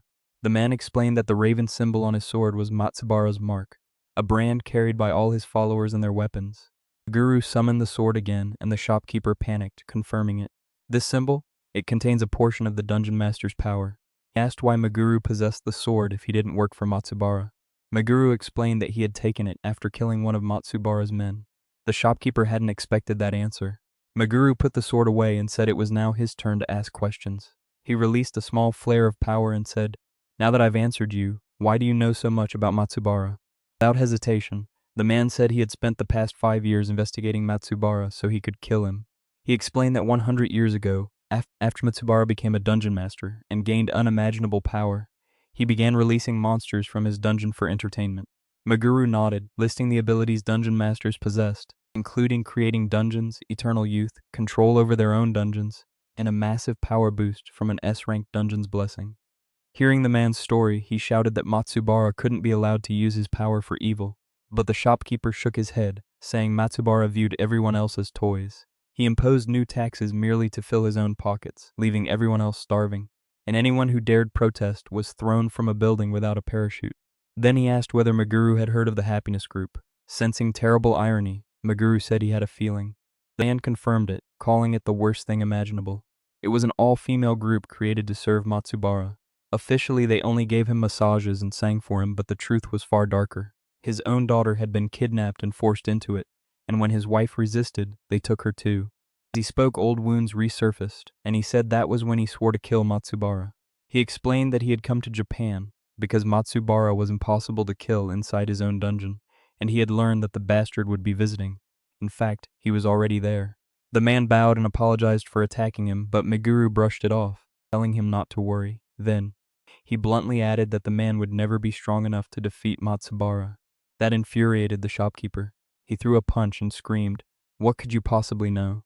Meguru dodged effortlessly and said, "I know more than you, and while I sympathize with you, that doesn't change the overwhelming difference in power between you and him. Besides, I'll be the one who kills Matsubara."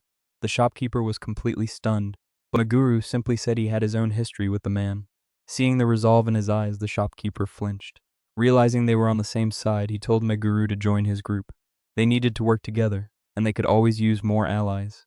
Without even taking a moment to consider it, Meguru immediately rejected the shopkeeper's offer, making it clear that he had no interest in making friends, and that he had to kill Matsubara with his own hands. While thinking that Cana was the only person he could trust, he would never repeat the same mistake again. The shopkeeper became angry, yelling that his group was strong, and that Meguru would regret refusing them. But Meguru stopped, turned around, and said he didn't care, telling him there was nothing he could say or do to change his mind. The next day, he told Cana he was leaving to meet someone, just as they had discussed the day before. Before leaving, he said he would be back in an hour, and asked her to remain inside. The moment the door closed, Cana went from 0 to 100 on the jealousy scale. Convinced he was meeting the pink-haired girl again, and imagining them acting lovey-dovey together, she began rolling around on the floor, screaming about why he was hiding things from her. After her meltdown, she put on some clothes and decided that today she would become a private investigator. She followed him, trying her best to be stealthy, which she was absolutely terrible at. At one point, Meguru literally stopped and looked directly toward her, but she ducked behind a corner just in time. Eventually, he arrived at a massive warehouse, revealing the reason for his visit. He was there to settle the dispute with the Chinese group over who would get to kill Matsubara. He opened the door and found a group of men in military-style uniforms waiting for him. One of them stepped forward, saying they had heard about his meeting with their man, but they still needed convincing. Since he refused to join them, they had to test him. Before Meguru could respond, they surrounded him, and one man threw a punch. Meguru's side blocked the blow, and countered with a strike to the man's stomach, then grabbed his arm and threw him to the floor. 3 more men immediately rushed him, but it was obvious that they had no real combat experience. Meguru weaved effortlessly between them, dropping them one by one without even breaking a sweat, while thinking that if this was all they had no chance of ever taking revenge on Matsubara. Just as another man wiped the blood from his face and prepared to get his ass kicked, the apparent leader raised his hands and said, "Enough, we're done, the fight is over." He approached Meguru, offered his hand, and said, "Your name is Meguru, right? You're incredibly strong for your age." Meguru gave him a half-hearted thanks for the compliment. The leader then officially surrendered their cause and said, "As promised, we entrust our revenge to you. All the information we have on Matsubara is now yours." While they discussed the details, Cana hid around the corner and listened. She was mostly relieved that he was meeting a group of men instead of Nozomi, but she was still completely confused. Of course, she wasn't stealthy enough, and Meguru heard a noise. He looked around the corner and spotted her. Seeing her, he asked, "Why did you come here?" She immediately apologized, saying she had grown curious and ended up following him. Meguru could only hope she hadn't overheard the important parts of their conversation. But then Cana grabbed his hand, her usual cheerful expression replaced by genuine concern as she said, "Meguru, can you tell me what you're hiding from me?" Cana finally lost her composure and got right in Meguru's face. She demanded to know everything he had been concealing, especially about the conversation she had just overheard, where he had spoken about revenge and Matsubara. Hearing this, Meguru completely panicked. He thought that he couldn't tell her the truth, that she was his reincarnated sister, and that everything involved their past lives, without risking the traumatic memories completely breaking her mind. So he made the worst possible decision. Pulling his hand away, he said, "Cana, I can't tell you." Hearing that, Cana looked at him with heartbreak and fury, saying that he had changed so much. "You've been keeping secrets from me, and I can't trust you anymore." Then she turned to leave, shouting at him to stay away and leave her alone as she ran off. Meguru remained standing there, stunned by the mess he had created. Meanwhile, on the other side of the city, Matsubara sat fuming in his limousine, thinking about how this jobless nobody Izumi Meguru had killed his A-rank enforcer Sato, that he wanted to crush him personally, but a direct attack was too risky and would attract unwanted attention. Just as he wondered how to handle the situation, he spotted Cana walking down the street, looking miserable. He even noticed how much she resembled Meguru's sister. He decided then that as long as Meguru posed any threat, no matter how small, he had to die, just as he and his sister had died, all those years ago. The scene returned to Cana, sitting alone on a swing and drowning in regret. She felt she had been too cruel, but she hated being kept in the dark.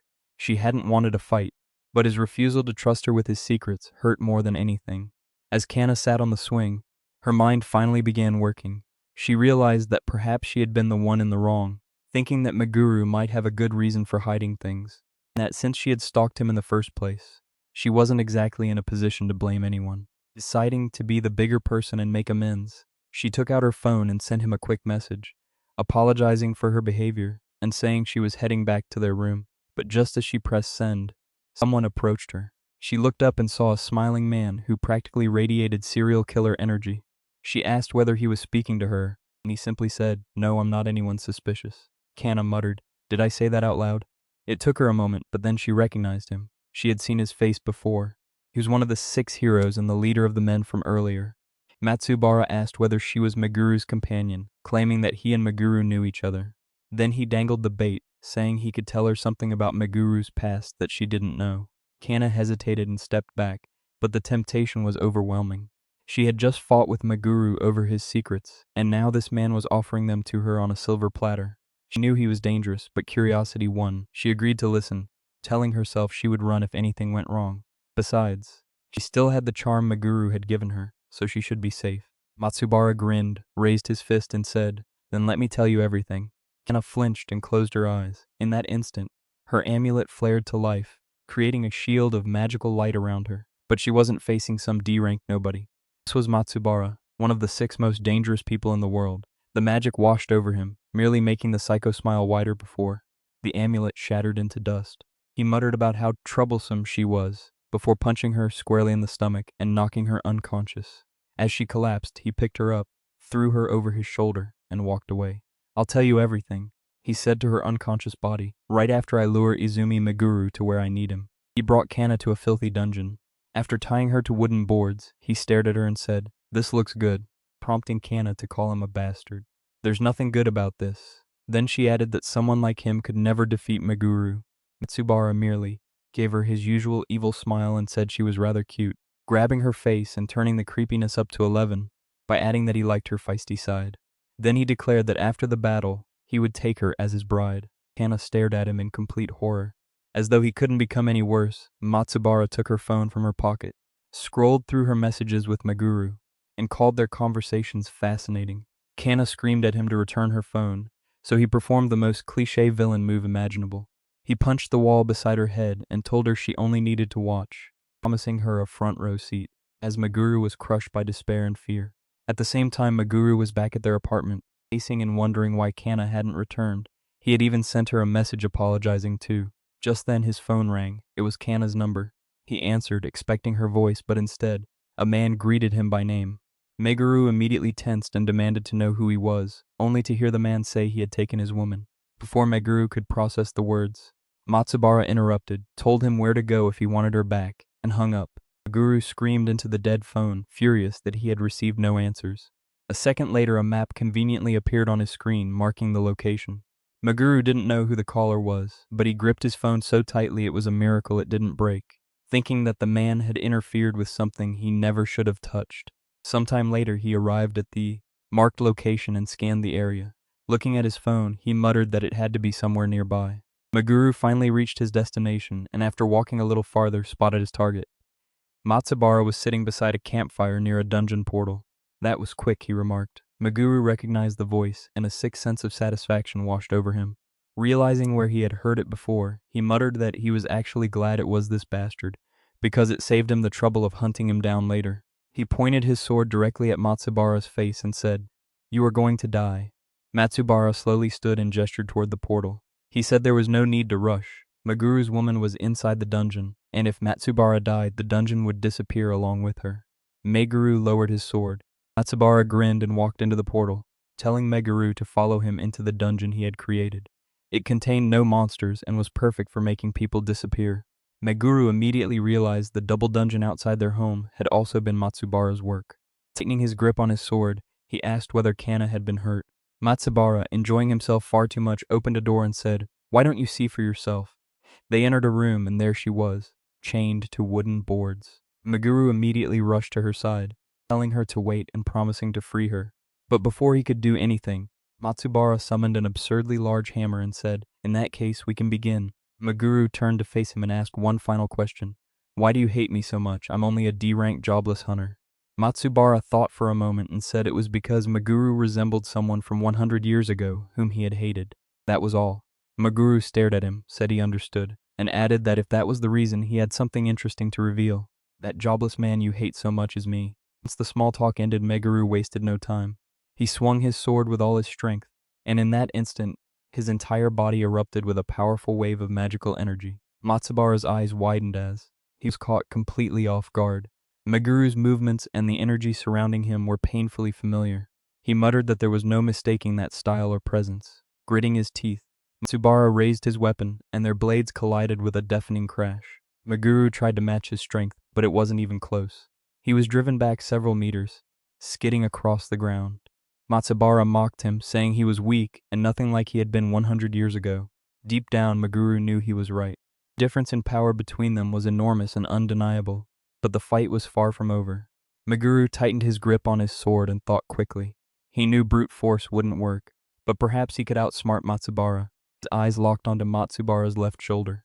Something was strange about that piece of armor. It was heavier and uneven.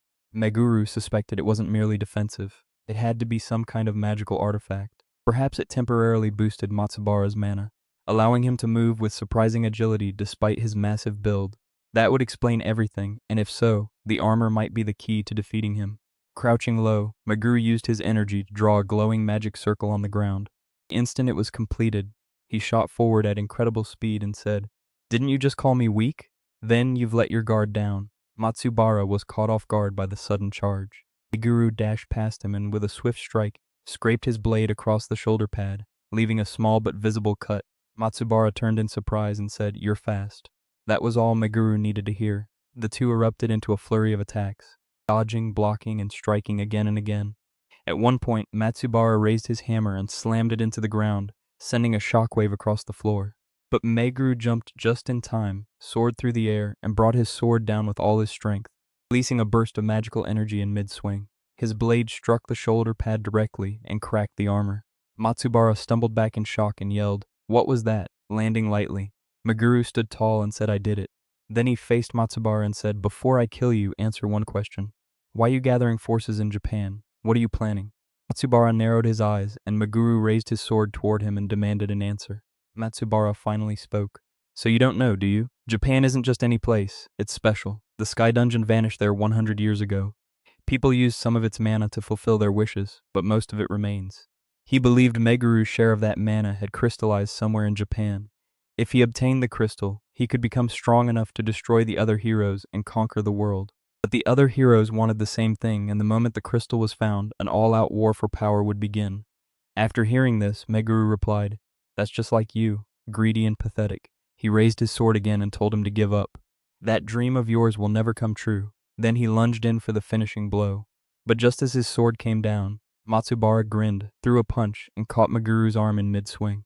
Meguru stared in shock, unable to understand what had happened. Seeing his confusion, Matsubara asked whether he had truly believed the magical item was his weakness. Then he punched Meguru so hard in the stomach that he flew into a wall. Cana screamed his name from across the room. Looking down at him, Matsubara said, "You still don't understand. Do you? I've lived a long time. I rebuilt my body years ago. I no longer need that toy. And that's very bad news for you." Meguru stood up and wiped the blood from his face. Leaning on his sword, he thought that this battle wouldn't be easy. Then he remembered all the useful items he had collected since Elf's awakening, specifically for a moment like this, and thought, this fight won't be a walk in the park, but I still have a few tricks left. Feeling confident, he declared that this time would be different. He knew he couldn't defeat Matsubara as he was, so he needed a better strategy. Then Meguru had an idea.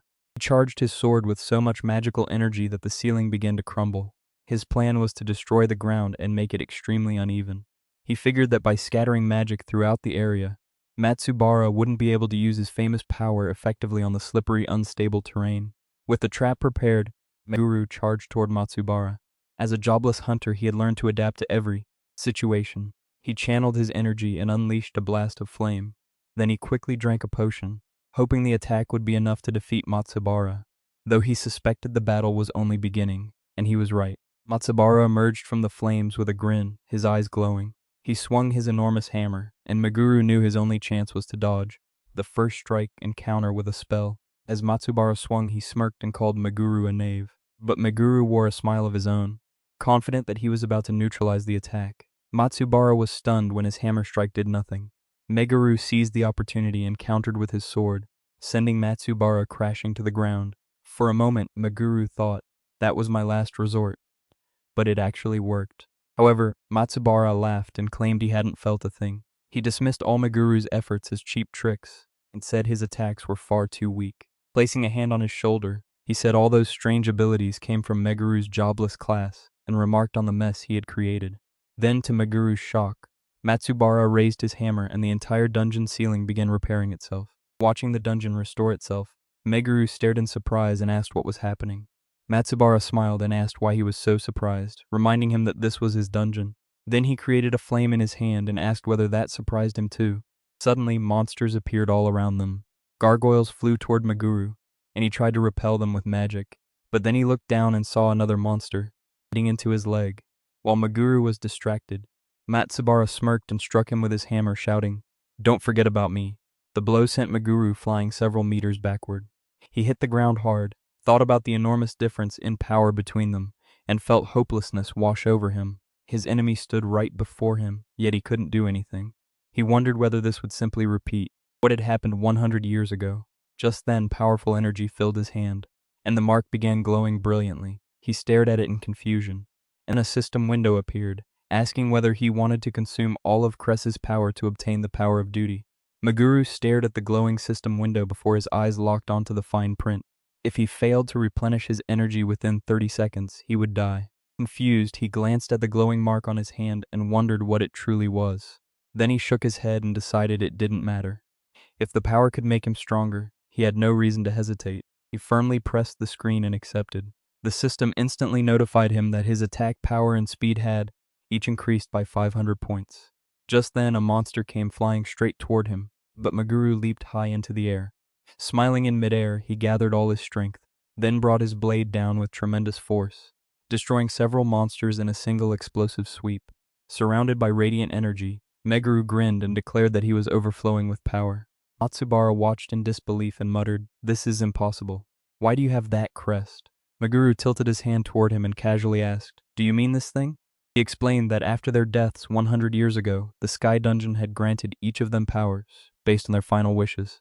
Matsubara frowned, clenched his fists, and muttered that he had already said too much, but added that it didn't matter. According to him, the dungeon must have recognized Meguru as one of those who cleared it. That was surprising, but ultimately meaningless, because he was going to kill him today.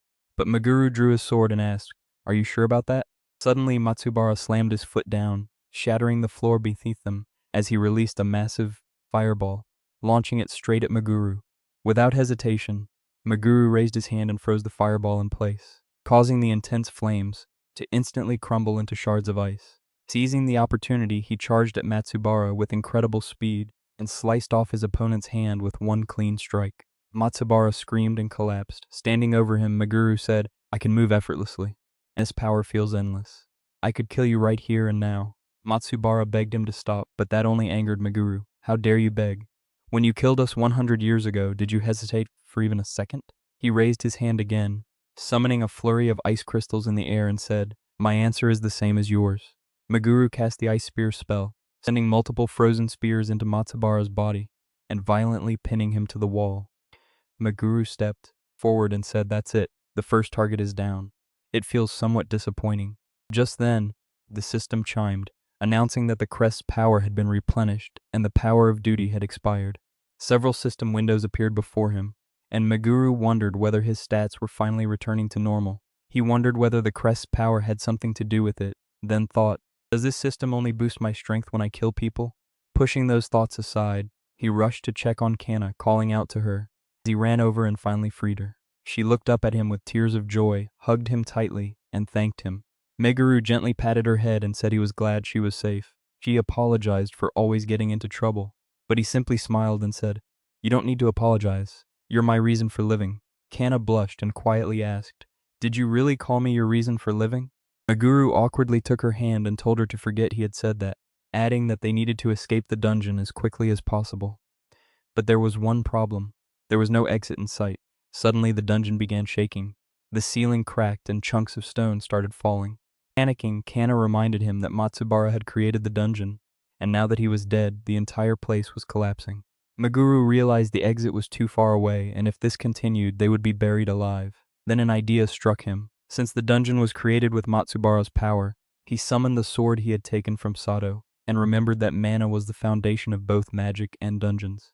If he could analyze the mana structure, perhaps he could destroy the dungeon's core. He focused energy into the sword, locked onto the dungeon's magical network, and struck, shattering the magical core. They escaped just in time. Breathing heavily, Cana pointed out that they had barely survived. Meguru nodded and said, "Yeah, that was close," but when she turned toward him, she saw him collapse. She rushed forward and caught him before he hit the ground. The next morning, Meguru woke up in a hospital bed, blinking against the bright lights as he slowly figured out where he was. His eyes scanned the room before settling on the crest. Staring at it, he noticed that it had faded slightly. Just as he began to zone out, the door burst open and Cana rushed in, throwing her arms around him. She mumbled about how terrified she had been and told him never to do that again.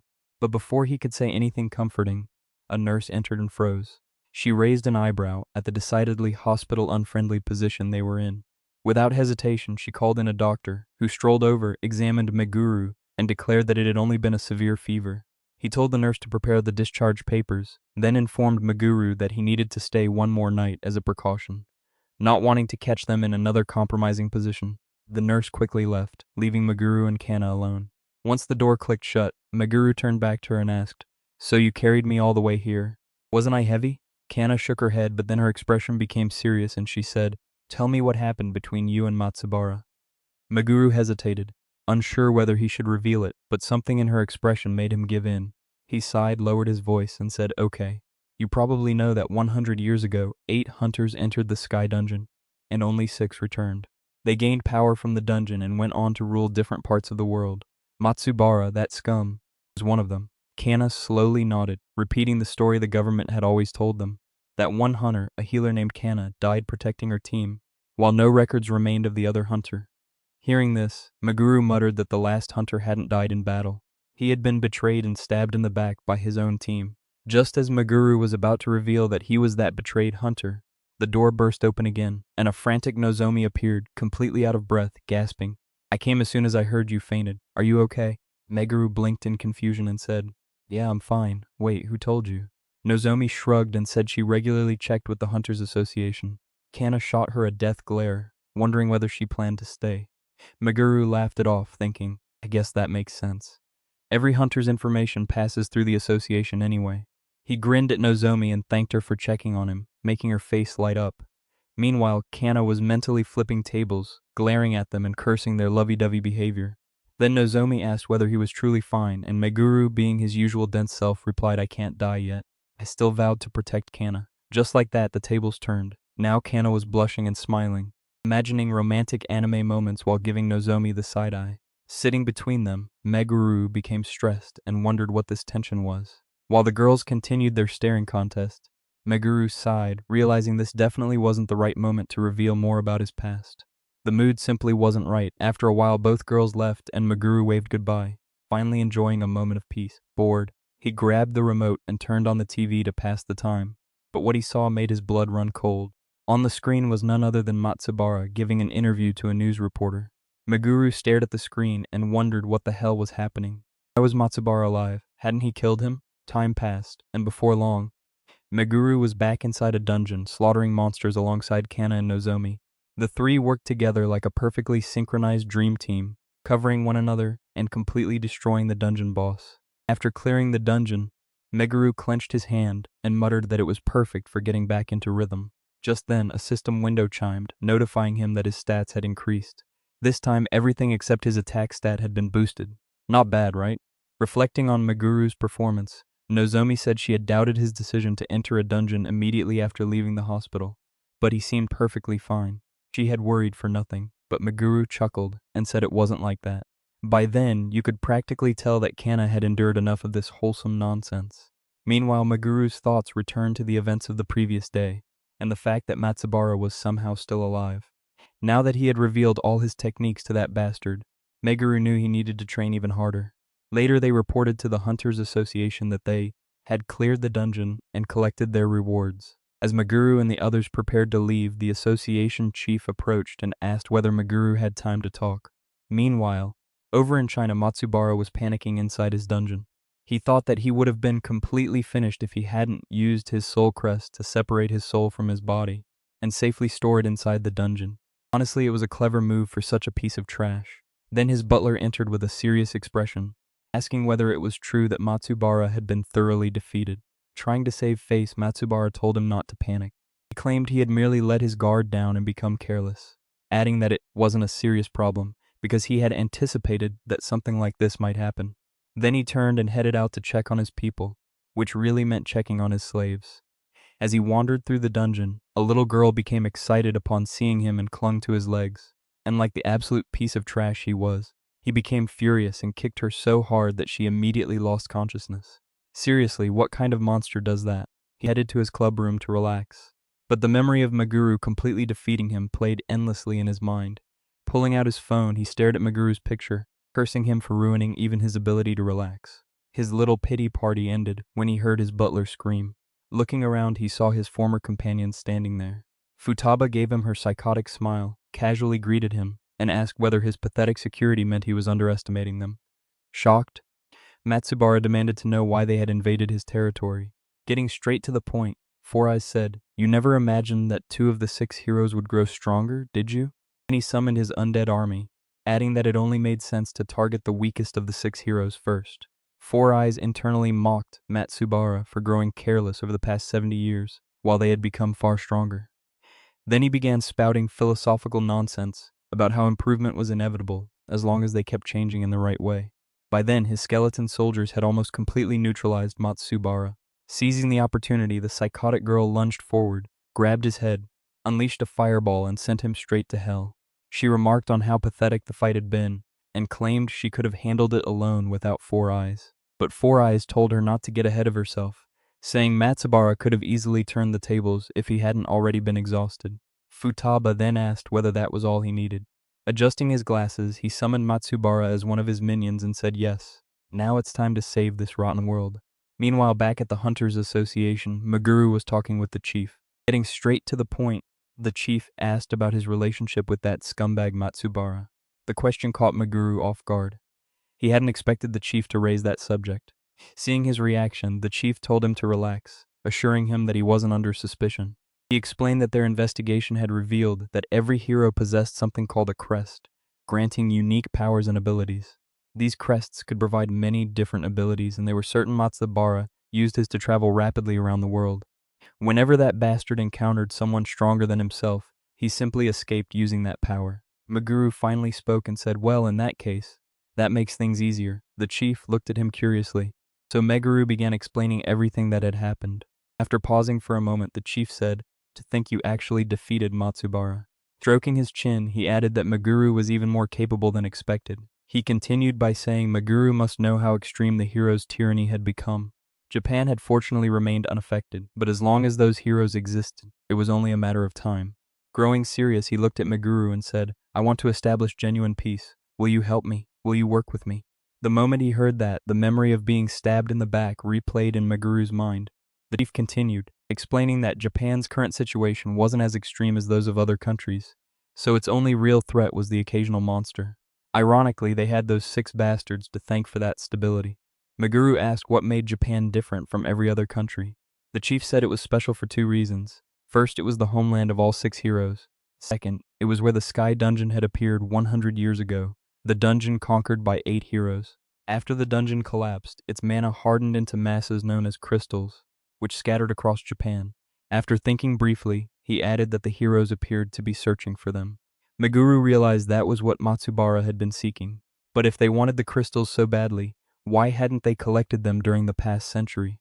The chief said they weren't certain, but suspected that being dungeon masters somehow prevented it. He explained that although the dungeons granted them immortal bodies and immense power, they also restricted them. The chief continued explaining while Maguru listened. He said the mana wavelengths emitted by the heroes and their respective dungeons were identical, leading them to believe that the heroes didn't merely rule the dungeons, but had become one with them. Maguru recalled something Matsubara had said that supported the chief's theory. He asked whether destroying a hero's dungeon would also kill the hero. The chief said they couldn't be certain, but it was definitely possible. He added that the evidence suggested the heroes couldn't move freely unless their dungeons were properly maintained. Maguru sat silently, processing everything the chief had revealed. The chief then pleaded for Maguru's assistance, warning that recent incidents suggested even more dangerous situations would soon arise. Seeing Maguru hesitate, the chief promised appropriate compensation and said he would grant whatever Maguru requested. Hearing this, Maguru asked, "Really? Anything?" The chief nodded and said, "Yes, just name it." "What do you want? Money, status, power, or information?" Seizing the opportunity, Maguru demanded priority access to B-rank dungeons and above. The chief casually asked which region he wanted, and Maguru replied that he wanted exclusive rights to dungeons throughout the entire country. Thinking about how to become as powerful as possible, he knew he would need to eliminate as many dungeons as he could. The chief said he would see what he could arrange, and added that he looked forward to their partnership. Maguru nodded and told the director that Cana would be working with him, but asked him to keep their arrangement secret from her. The chief agreed. Meanwhile, Maguru thought that he could protect Cana as long as she remained close to him, but he was powerless if she wasn't by his side. The chief asked whether that was all he wanted, making Maguru stare at him in confusion. Seeing his reaction, the chief reminded him that he would be fighting the 6 heroes. Surely he didn't believe the 2 of them could manage alone. He offered to introduce Maguru to some powerful people, and that was when an idea struck him. Standing up, he said, "Well, in that case, there's someone I want you to add to my party." The next morning, Maguru and Cana visited Nozomi and asked her to join their party. Her face lit up, and she probably imagined all kinds of scenarios involving living with Maguru. Those fantasies collapsed when she asked whether the offer included her friends. Maguru shook his head, saying he only wanted her. She immediately asked why her friends couldn't join. Maguru bluntly told her that if they accompanied them, they would certainly die, and judging by their expressions, her friends knew it too. In reality, however, he wasn't some saint trying to protect them. He was simply worried they would hold the team back, since Nozomi was the only powerful member of their group. The bastard even considered using them as sacrifices if Cana ever faced danger. Nozomi then gave him her answer, saying that under those conditions, she couldn't join him. Doing so would mean betraying her friends. She wanted to help him, but not at the cost of abandoning and betraying them. Without waiting for his response, she stood up, told her friends they were finished, and started walking away. Her friends exchanged serious nods, then turned to Maguru and said they wanted to make a proposal. The flat-chested girl said they wanted to support Nozomi, but understood that they couldn't keep up with her. Still, they had been friends and members of the same hunting party for so long that they didn't want to separate. Bowing to Maguru, they asked for a chance to prove themselves. Maguru, completely indifferent to the emotional situation, simply asked what would happen if they failed. The girls replied that they would dissolve the party themselves. Nozomi shouted that they couldn't decide something like that without her. At that point, the white-haired girl turned and told her to shut up. Maguru accepted their proposal and decided to give them a chance. Later, inside a training hall, he faced the 2 girls. He told them that if they could move him from his position, he would accept them into his party.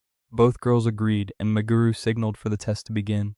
At his signal, Sakura charged with her enormous weapon, but Maguru simply sidestepped her attack. Noticing that they weren't giving the fight everything they had, he reminded them that although he was unarmed, he didn't need to hold back. His tone became serious as he ordered them to attack as though they intended to kill him. Sakura charged again, and honestly, what was with those poses? It looked as though the artist had used the wrong kind of website for reference. Spotting an opening, the mage moved as well, and slipped behind Meguru, while he calmly commented on their coordination and teamwork. They attacked him from both sides, but he grabbed Sakura's axe and yanked her away, canceled the mage's spell, and instantly cast one of his own. After throwing Sakura aside and detonating his spell directly in the mage's face, he taunted them both, asking whether that was all they had. Hikari helped Sakura back to her feet, and they exchanged a look before charging Meguru again. Watching them, Meguru admitted they had determination, but said they were facing an immovable wall that determination alone couldn't overcome. The fight continued for some time, till both girls lay on the ground, panting and completely exhausted. Looking at each other, one of them admitted that they apparently couldn't make it after all. Then they turned to Nozomi and apologized for failing. Nozomi realized they had known from the beginning that they had no chance, and had only done this to give her permission to leave them behind. She thanked them and suggested that they go eat cake together. Watching them, Meguru thought they might not be strong enough yet, but based on the fight, that could soon change.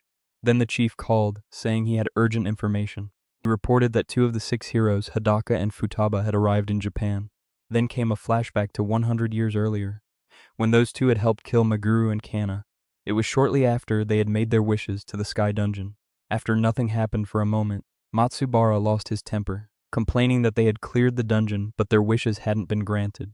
After his little tantrum, several system windows appeared, informing them that they had become dungeon masters, and had to find and rule a dungeon within 72 hours or die immediately. The system listed their benefits, including eternal youth and other details we won't discuss, before revealing that when the dungeon collapsed, they could collect crystals. Those crystals would scatter across Japan, and gathering them would fulfill their wishes. After reading the information, the fat man said it appeared that only one of them could have their wish granted. The assassin smiled brightly and said, "It looks like we're enemies now." They all began sizing one another up, but before anyone could attack, the archer, Tsurumi, pointed at the system panel and said there seemed to be much more information. Kawasaki agreed, saying the day would end before they finished reading it all. "And guys, I'm not into motorcycles, but I wouldn't mind riding this Kawasaki." Then the psycho girl pulled out her phone and tried to photograph the information, but the system prevented her. Seeing all the text, Matsubara said, "There's no way in hell I'm reading all of that." The idiot had no idea what was happening, and all he understood was that he needed to collect the crystal to fulfill his wish.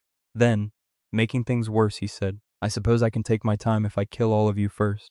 Turning to leave, he told them they could waste time reading while he headed to China. He claimed China was clearly the best choice because it was close to Japan, and then he left.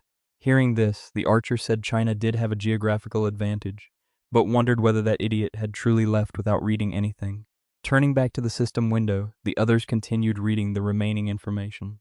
Their eyes settled on a panel explaining that one of them could become a god and gain all kinds of reality-defying powers, which essentially meant only one of those fools could survive while the others died. After reading everything, the archer said the description suggested that they wouldn't be able to gather the crystals overnight. For some strange reason, the assassin remained fixated on the fact that they would eventually have to kill one another. The discussion continued for a while.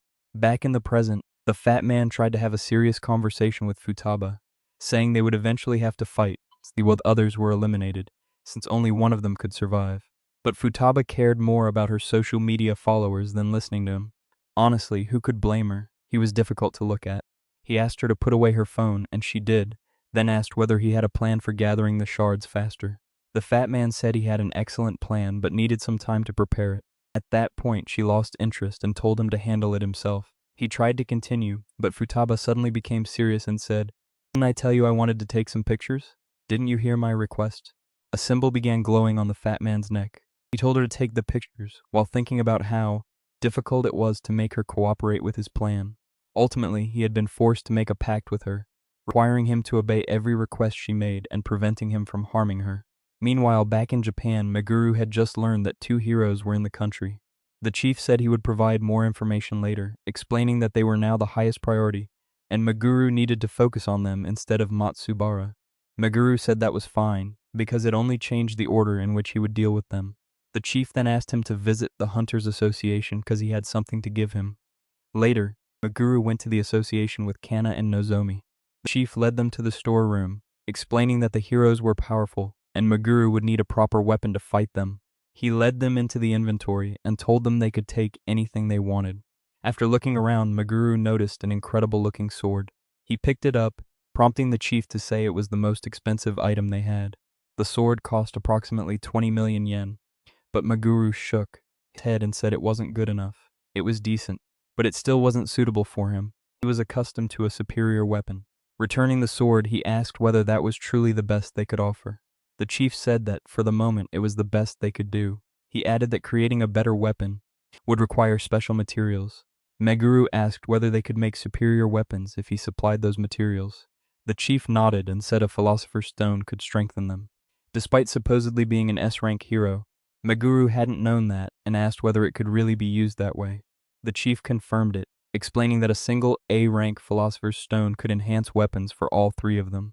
Meguru thought he could manage without a weapon for now, but Cana and Nozomi couldn't, so he asked where they could find a philosopher's stone. The chief said they appeared in A-rank dungeons and above, meaning they would need to clear one to obtain a stone. Meguru considered how rare A-rank dungeons were and thought they might have to wait a long time for one. Then the chief revealed that an A-rank dungeon had recently appeared in central Tokyo. This shocked Meguru, who asked whether one hadn't already appeared in Shibuya the previous day. The chief explained that disturbances in the dragon veins had recently thrown mana throughout Japan into chaos, which might be responsible. Later, while they traveled, Nozomi said she had researched Futaba, remarking that she was certainly something else before handing her phone to Meguru. Apparently, Futaba ruled her social circle like a god and dictator, forcing her followers to like and subscribe to her Pinterest posts. Cana asked what happened to anyone who forgot, and Nozomi said they were purged. Yeah, committing mass murder over likes and subscriptions made perfect sense. She added that Futaba also targeted women more beautiful than herself and men she found disgusting. Hearing this, Meguru remarked that she sounded truly awful. Nozomi then described the fat man, saying he was completely unremarkable. He was merely Futaba's obedient dog, carrying out political assassinations on her behalf. Cana asked whether Meguru already knew more about them, since he had known them in his past life. He replied that he did, but that had been 100 years ago. Curiosity got the better of Cana, and she asked what they had been like before betraying him. Meguru thought about how he hadn't told either girl much about the past, but decided to share only limited information while hiding the fact that Cana had been his sister, and was her reincarnation. He began recounting what happened 1 week before their raid on the Sky Dungeon. It was their first meeting with the other 6 to discuss the plan, and it went exactly as you would expect. The psycho girl had still been psychotic, and the scumbag had still been trash. They met outside an A-rank dungeon, entered it, and slaughtered the monsters, impressing everyone so much that Futaba asked Meguru to be her boyfriend. For some reason, he felt the need to mention that, but said he had rejected her because he was already seeing someone. As you might expect, that was when she began acting like a complete bitch. Unable to accept rejection, she wondered what was so special about Cana. She began plotting against her, and when an opportunity appeared, she shoved Cana, sending her tumbling to the ground. Fat Man moved to help her, but he was a complete degenerate. Under the pretense of helping, he openly grabbed her ass. That was when Meguru decided he had endured enough and confronted them both. He was prepared to kill them, but Cana calmed him, saying she was unharmed and there was no need to escalate the situation. Back in the present, they entered the A-rank dungeon. Upon entering, they discovered that every monster had already been defeated. They decided to travel deeper and find whoever was responsible. Then Meguru noticed that the door to the boss chamber was open. He looked inside and saw the fat man and Futaba battling the dungeon boss. Sensing his presence, they turned and demanded to know who he was. Thinking the fat man might recognize him, Futaba asked whether he knew Meguru, but he admitted he was equally clueless. Since neither had immediately attacked, Meguru wondered what was happening. Then he remembered that reincarnation had changed his face, which explained why neither of them recognized him. He quickly told the girls to wait outside, gripped his sword, and wondered why the 2 heroes were there. If he acted carefully, he could catch them by surprise. But he decided it was too early to attack and first needed to approach them. Calmly, he asked what they were doing there. Futaba asked whether he was the hunter assigned to clear the dungeon, then apologized, and said they had already defeated the boss, so he could leave. Meguru repeated her words while moving closer, constantly reminding himself to remain calm. Once he was close enough, he conjured a spell, preparing to reduce both bastards to ashes, but the fat man noticed just in time. He pulled Futaba out of danger and sidestepped Meguru's attack, summoning skeletons to distract him while they retreated to safety.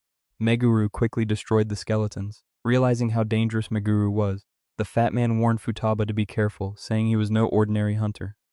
Hearing the explosion, both girls rushed inside, and one glance at Cana was enough for Futaba to recognize her. She muttered, "Isn't that Cana Akabane?" Meanwhile, the fat man noticed how Cana had addressed Meguru, and wondered what was happening. Then a memory from 100 years ago struck him. He recalled Meguru's movements, how he combined swordsmanship with magic, and how he had attacked two strangers without a moment's hesitation. He realized this was the same Meguru they had killed 100 years ago. He told Futaba they needed to leave because they couldn't waste time there, but her psychotic switch had already flipped. Seeing Cana filled her with rage, and she declared that nothing else mattered, because her highest priority was killing the blonde girl. Even if she had no connection to the Cana she remembered, her face alone infuriated her. Fully embracing her Harley Quinn persona, she added that she might as well kill the pink-haired girl too. The fat man, apparently possessing a functional brain, realized she wouldn't listen now that she had decided. Because of their pact, he couldn't disobey her either, so he cleverly gave her 30 seconds to deal with them. Futaba asked what he meant by the seconds. He replied that someone as strong as her could surely finish them within 30 seconds, unless he had expected too much. She wanted to yell at him but decided to handle Meguru and the girls first. After hearing Futaba threaten to kill her, Nozomi asked Meguru what was happening and whether those two were really members of the 6 heroes. Before Meguru could answer, Futaba charged and began casting spell after spell. Her first attack was aimed directly at Cana. Meguru quickly pulled her aside, thinking about how fast Futaba's attacks were, and how he could only barely dodge them. Worse still, she was targeting only Cana. Nozomi told Meguru to protect Cana while she dealt with Futaba, then without hesitation, she charged straight at her, only to be struck in midair by a spell and sent flying into a wall. After dealing with Nozomi, Futaba turned toward Cana with a psychotic expression, but before she could attack, the fat man intervened and announced that her 30 seconds were over. Surprisingly, she agreed to spare them for the day and turned toward the portal. Before leaving, she warned them that the next time they met, she would definitely kill them. Without hesitation, Cana treated Nozomi's injuries. Once Nozomi recovered, she asked Meguru why the heroes seemed to recognize Cana and demanded an explanation. Realizing he was cornered, Meguru understood that he could no longer hide the truth. He turned to Cana and said, "You see, I'm not the only one who reincarnated, you did too." Seeing her confusion, he explained that she had been the legendary hero Cana from 100 years ago. Unlike him, whose appearance had changed, she looked exactly like her former self. That was why the two heroes recognized her. Nozomi asked whether the two women could simply resemble each other without being connected. Meguru said there was no way he wouldn't recognize his own little sister. Cana hesitantly asked, "So when you said all those things about protecting me and caring for me," but before she could finish, he interrupted and said, "Yes, I care about you. You're my precious family." The poor fool had no idea she wanted to start a family with him, not simply remain one. He added that his obsession with revenge came from what those bastards had done to her, and that was why he could never forgive them.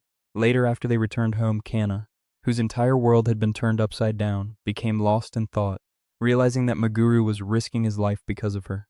Then the doorbell rang. She stood to answer it, but Meguru told her to return to her room and rest. He would answer the door. When he opened it, he found Nozomi standing there. He asked what had brought her over. She looked toward Cana and told Meguru that she wanted to speak with her. Cana wondered whether Nozomi wasn't normally there to flirt with Meguru, and what she could possibly want to discuss, but she followed her outside anyway. After they walked silently for a while, Nozomi asked whether it bothered Cana that Meguru said he cared for her only as a younger sister. Cana said it no longer bothered her. As long as they could remain together, the exact relationship didn't matter. What truly bothered her was that Meguru was determined to seek revenge because of her. Without that, they might have lived peacefully, but because of her, that was no longer possible.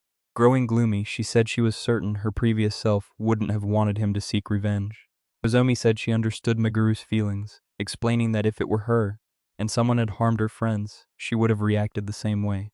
Turning to Cana, she asked whether Cana wouldn't do the same if someone killed Meguru. Nozomi added that everything Meguru had done was for Cana's sake. Even inviting Nozomi into the party seemed intended to protect her. She explained that Meguru had brought her into the group so he could concentrate on fighting, while knowing that if danger arose, Nozomi would sacrifice her own life to save Cana. Shocked, Cana asked whether she was truly comfortable with that. Nozomi said she hadn't been at first, but now she was because she trusted Meguru. Besides, she was certain he would win regardless. Then she turned and struck a pose that I swear isn't my wallpaper. telling Cana to trust him because he needed her support and buffs to win. She continued by explaining that not only Meguru, but every party member needed Cana's help. Protecting the party's healer was common sense, so Cana had no reason to feel guilty. The days passed, and the party prepared for another dungeon raid. That bastard chief had informed them at the last moment about an urgent dungeon request. Nozomi said she was ready for some action, then turned to Cana, asked whether she was prepared. Meanwhile, Cana wished Meguru would still abandon his revenge.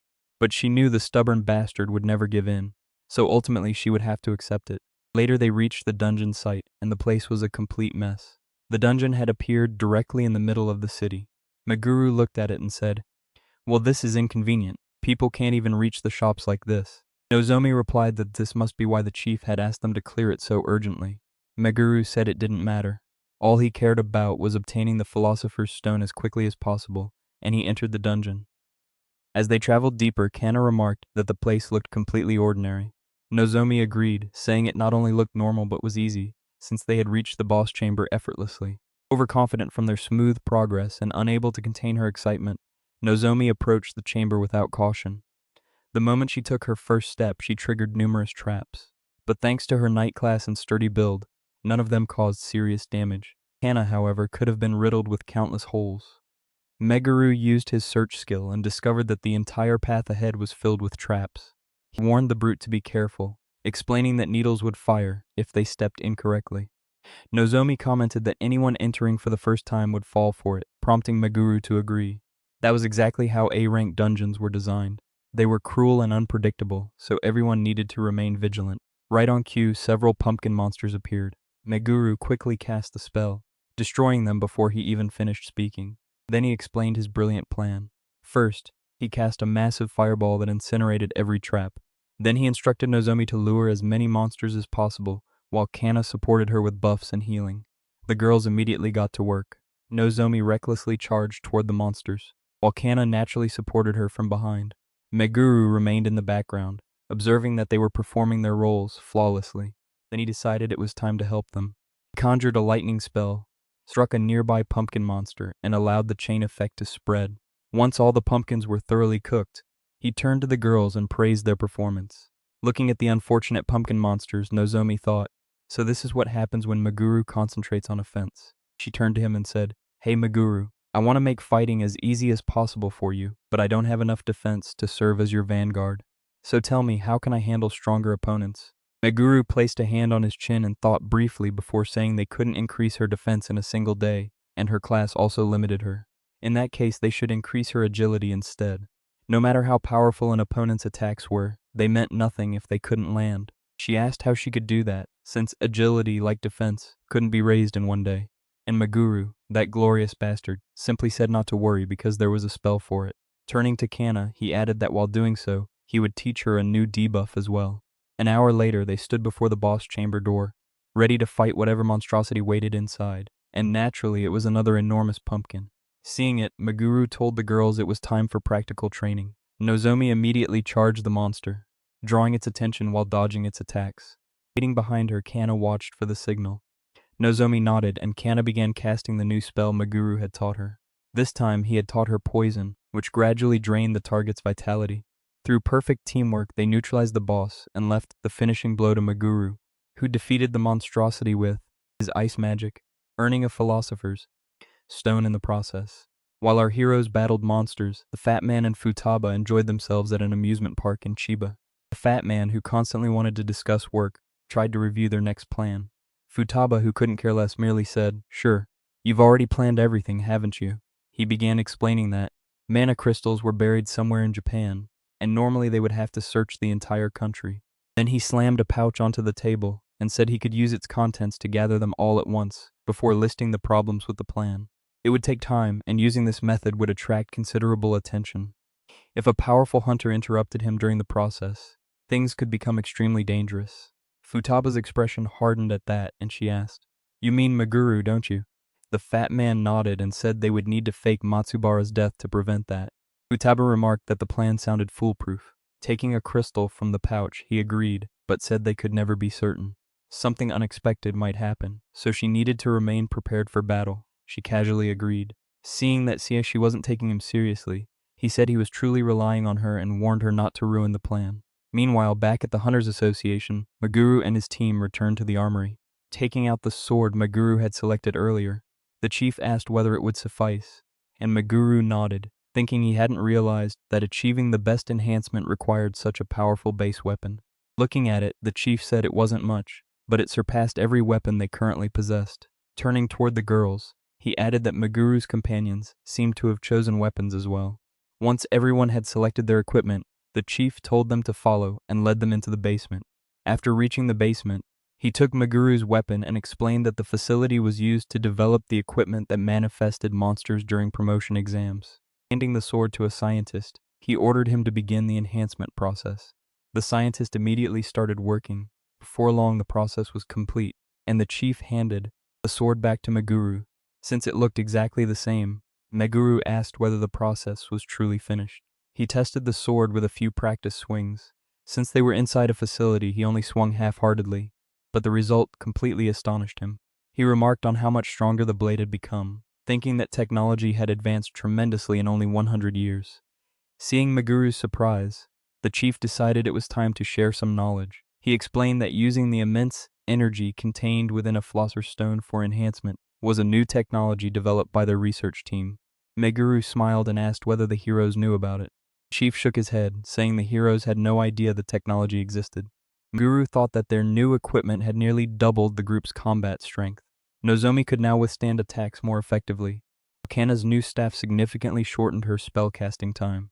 The chief was about to make a request when he received an urgent call. After ending the call, his expression made it obvious that something had gone terribly wrong. Meguru asked whether it was something they could help with. Wearing a deadly serious expression, the chief said that without warning, monsters had begun pouring from Matsubara's dungeon. Meguru asked whether that meant what he thought it did, and the chief nodded. Yes, monsters flooding from a dungeon could mean only one thing: Matsubara was dead. The chief asked Meguru to abandon everything else and focus on dealing with Matsubara's dungeon. If they allowed the situation to continue, the disaster would soon spread throughout Japan. He explained that without its dungeon master, the entire dungeon was highly likely to begin collapsing. After thinking briefly, he said they could refuse, because he didn't want to force them into a suicide mission. But Meguru immediately said he would do it. Why? Because he wanted to, and who else in the world could handle an S-rank dungeon? The chief's face lit up, and he told Meguru to wait while he prepared a transport aircraft. A short while later, Meguru and his team were flying toward Shanghai. Naturally, trouble found them before they could even land. The entire airport was overrun with monsters. The pilot shouted over the radio that landing was impossible, and they would need another way down. The crew suggested parachuting, but Meguru shook his head and said that wouldn't be necessary. Cana and Nozomi exchanged baffled looks, probably wondering what ridiculous plan he had devised this time. Without wasting another moment, he shoved Nozomi straight through the open door. Then he lifted Cana in a princess carry and jumped after her. As Nozomi fell, she cursed him furiously, convinced she was about to die. But before she struck the ground, Meguru cast an anti-gravity spell, allowing all three of them to land safely. He apologized, explaining that there hadn't been time to tell her the plan. Before turning his attention toward the monsters, he summoned his ice magic, filling the sky with frozen spears, determined to resolve the situation as quickly as possible.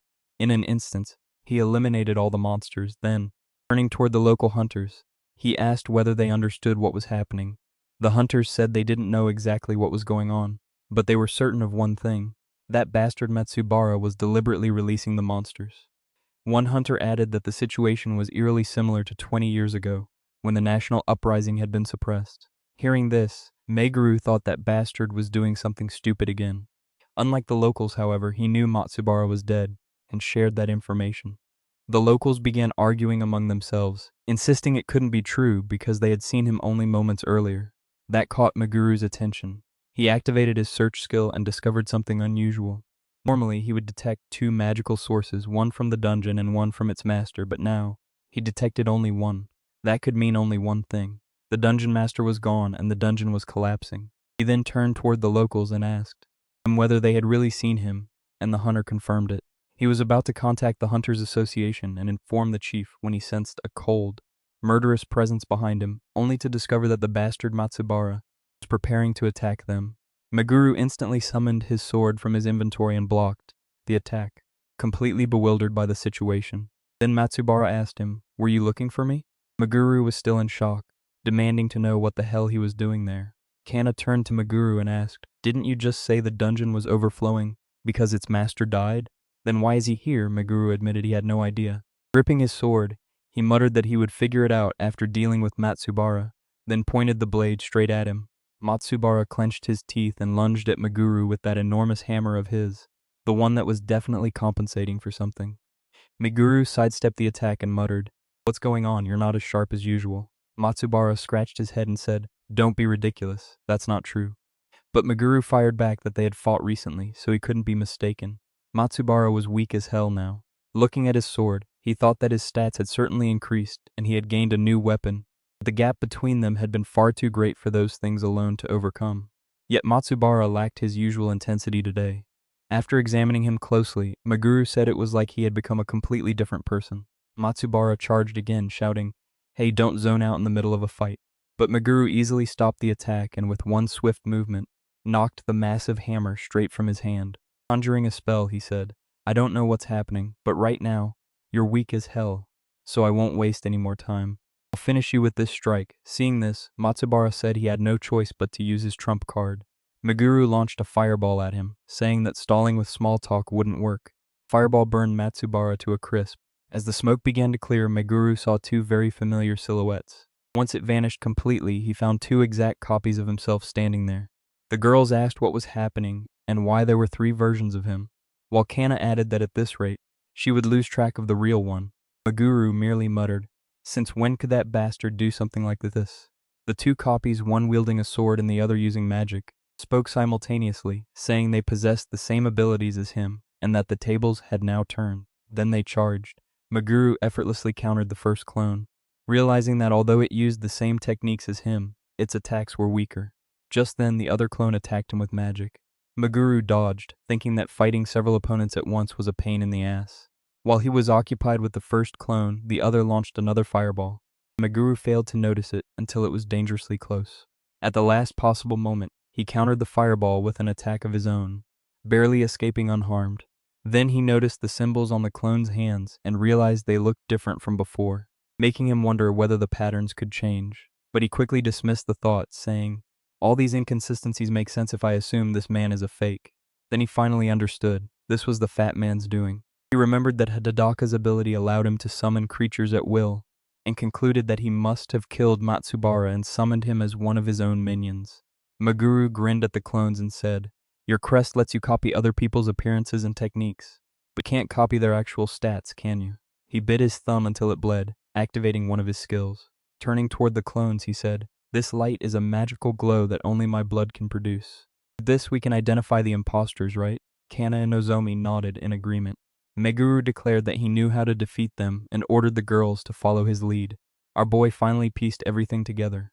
He thought that the clones' strength probably depended on how much power Hidaka put into them. By dividing his magic between two clones, Hidaka must have weakened both of them, which was exactly what Meguru was counting on.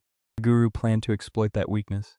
He ordered Nozomi to handle the swordsman while he dealt with the other clone. She didn't waste a second, charging directly at her target. The second clone tried to interfere, but Meguru immediately intercepted its attack. Just then, Cana joined the fight and cast a debuff on the clone battling Nozomi. With the clone weakened, Meguru easily knocked the sword from its hand. Leaning closer, he said, "You're supposed to be me, right? You should have anticipated this," before driving his sword straight through its chest and defeating it with little effort. Then, turning his attention to the other clone, he conjured a fireball and thanked the two girls, saying he couldn't have handled the situation without their help. The second clone went down just as easily as the first. After defeating them, he wiped the sweat from his face and wondered why Hidaka had gone through so much trouble to create the fakes. What was that fat bastard planning? He pushed the question aside, focused on the immediate problem, and entered the S-rank dungeon. Once inside, Cana muttered that she had never seen a dungeon like this. Nozomi added that normal dungeons didn't contain so many different types of monsters. Meguru agreed that the place had an impressive variety, then proceeded to destroy everything. He turned to the girls and said that none of those small fry posed any threat to them. Both girls shouted back, "Speak for yourself, dumbass." Although the monsters were stronger than most they had previously faced, they were determined to prove themselves. Nozomi remarked that the creatures inside were nearly as powerful as those they had fought outside, adding that they were certainly tough, but their new weapons allowed them to defeat them. After dispatching another beast, Meguru added that it wasn't only about the weapon, but also the wielder. The weapon was useless without skill. The fact that they could keep up with him proved they had grown stronger. After fighting through wave after wave of monsters, they finally reached the boss chamber. Looking at the door, Meguru said, "All right, let's open it." When they opened the gate, they were greeted by some bizarre hybrid of a gargoyle and a goblin. The bastard lunged at them the moment they entered. Nozomi charged forward as usual, using her agile movements to draw the boss's attention while Meguru remained behind her, charging his spell. While the boss was distracted by Nozomi, he attacked it from behind, and the plan worked. Several of his ice spears managed to wound the boss. Then Meguru decided to join the fight himself. He charged at the boss and cast Abyss on it, while it was still occupied with Nozomi. And just like that, the S-rank boss was defeated with embarrassing ease. The girls exchanged joyful smiles and celebrated their victory. But Meguru stared at the shimmering portal and told them that the real challenge was only beginning, warning them to stay alert. Nozomi asked what he meant, pointing out that the creature had been the dungeon boss. Meguru looked confused by the question and said, "Judging by the overwhelming amount of magic flowing from this dungeon, there was no way this could be the final room. After all, this was an S-rank dungeon."